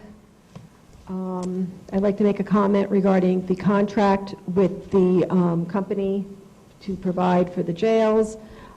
It seems to me that it's very evident that nobody read the contract beforehand and that the people who gave testimony were not truthful when somebody up there asked them if there were any extensions on the new contract. They said, 1 year, and then it turned out, no, in fact, it was 2 years. And I'd like to, I don't know, is that the one that Mrs. Cooper said she wanted to change? I don't know if that was number 5 or not, but I'd like to thank you for not voting on that, although it didn't do any good because they still got a contract. Something looks fishy, and it stinks at the top. The people that came here knew nothing about what had gone on. You had somebody who contacted the FBI about what happened in 2 different states. Nobody mentioned the high fine. It was over millions of dollars that they got fined. I don't believe that it had nothing to do with who you just made a contract with. I really doubt that, seriously, and it leaves a lot of room for speculation, and I'd like the Attorney General to find out why we have a monopoly in this country that only one company, and we don't know for sure, he's guessing, so that's an answer of like, I don't know, that 2 times, or 2 companies went for the application. It sounds like it's a contract written specifically for the use of one company, and that's illegal. That's not to be expected. That's not responsible governance. You don't give a contract to your friends. You don't give a contract to one company, but they're the only company that can provide that contract. We know they didn't do a good job. We know there was price gouging, and we know there was bribery. And you did not get clear answers, and a lot of you looked uncomfortable. And the fact that you didn't read that contract or know anything about it prior to coming here was quite evident, and I'm going to ask the Attorney General to take a look at that. I don't think you're doing your jobs. And I think the disrespect, there were 2.5 hours of testimony, and there were people on their phones laughing. One person who's got ADD, he can't keep his seat straight, long enough to pay attention to what people are saying. It was very disrespectful. And as far as what's going on with your contracts with ICE, not one opinion other than Mr. Gill? 30 seconds. I think you owe it to look into your souls tonight when you lay your heads down. It's disgraceful. I'd like you to think about your loved ones being ripped out of your arms and not in your homes. You are part of human trafficking. Look at your neighbors. Yes, you're all part of human trafficking and rapes and all sorts of abuses happening at this place, starting at the contracts that you're making for some people there that you're not doing in a proper manner.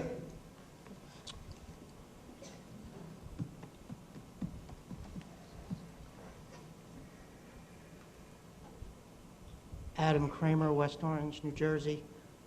I'd like to also express my concerns about the contract you entered in with Keith Correction Services. My main comment is that perhaps the process is a little flawed in that perhaps the bid spec should be wider and some of the rules and compliance issues should be looked at so that you would encourage more vendors to actually apply so that we wouldn't get into these situations with one bid contracts. And I think that's a fair criticism, and I think that's something you can look into so that we don't have, which I've seen many times, these one bid contracts. I'd also like to speak a little bit about civility at the board meeting. It's perfectly acceptable. In fact, it's part of the American tradition to criticize government and express your opinions. But from what I have witnessed in the audience in this meeting, I think that there are some of our citizens who forgot the part that with free speech and free expression, there's an obligation to be responsible and civil. And I think in some cases, members of the public crossed that line tonight. And I ask that my fellow citizens be mindful of that, because although we may disagree with the freeholder boards, you are our elected officials. You should be treated with respect. And it's okay to disagree with you, but it's not really fair to just unfairly just trash you guys without merit. Thank you. Thank you. Thank you. Okay. Madam Clerk, let the record reflect that there's no one wishing to speak at this time. Freeholder comment session. Freeholders, do you have any comments you would like to make? Okay, Freeholders, do I have a motion to adjourn? Motion. Meeting adjourned.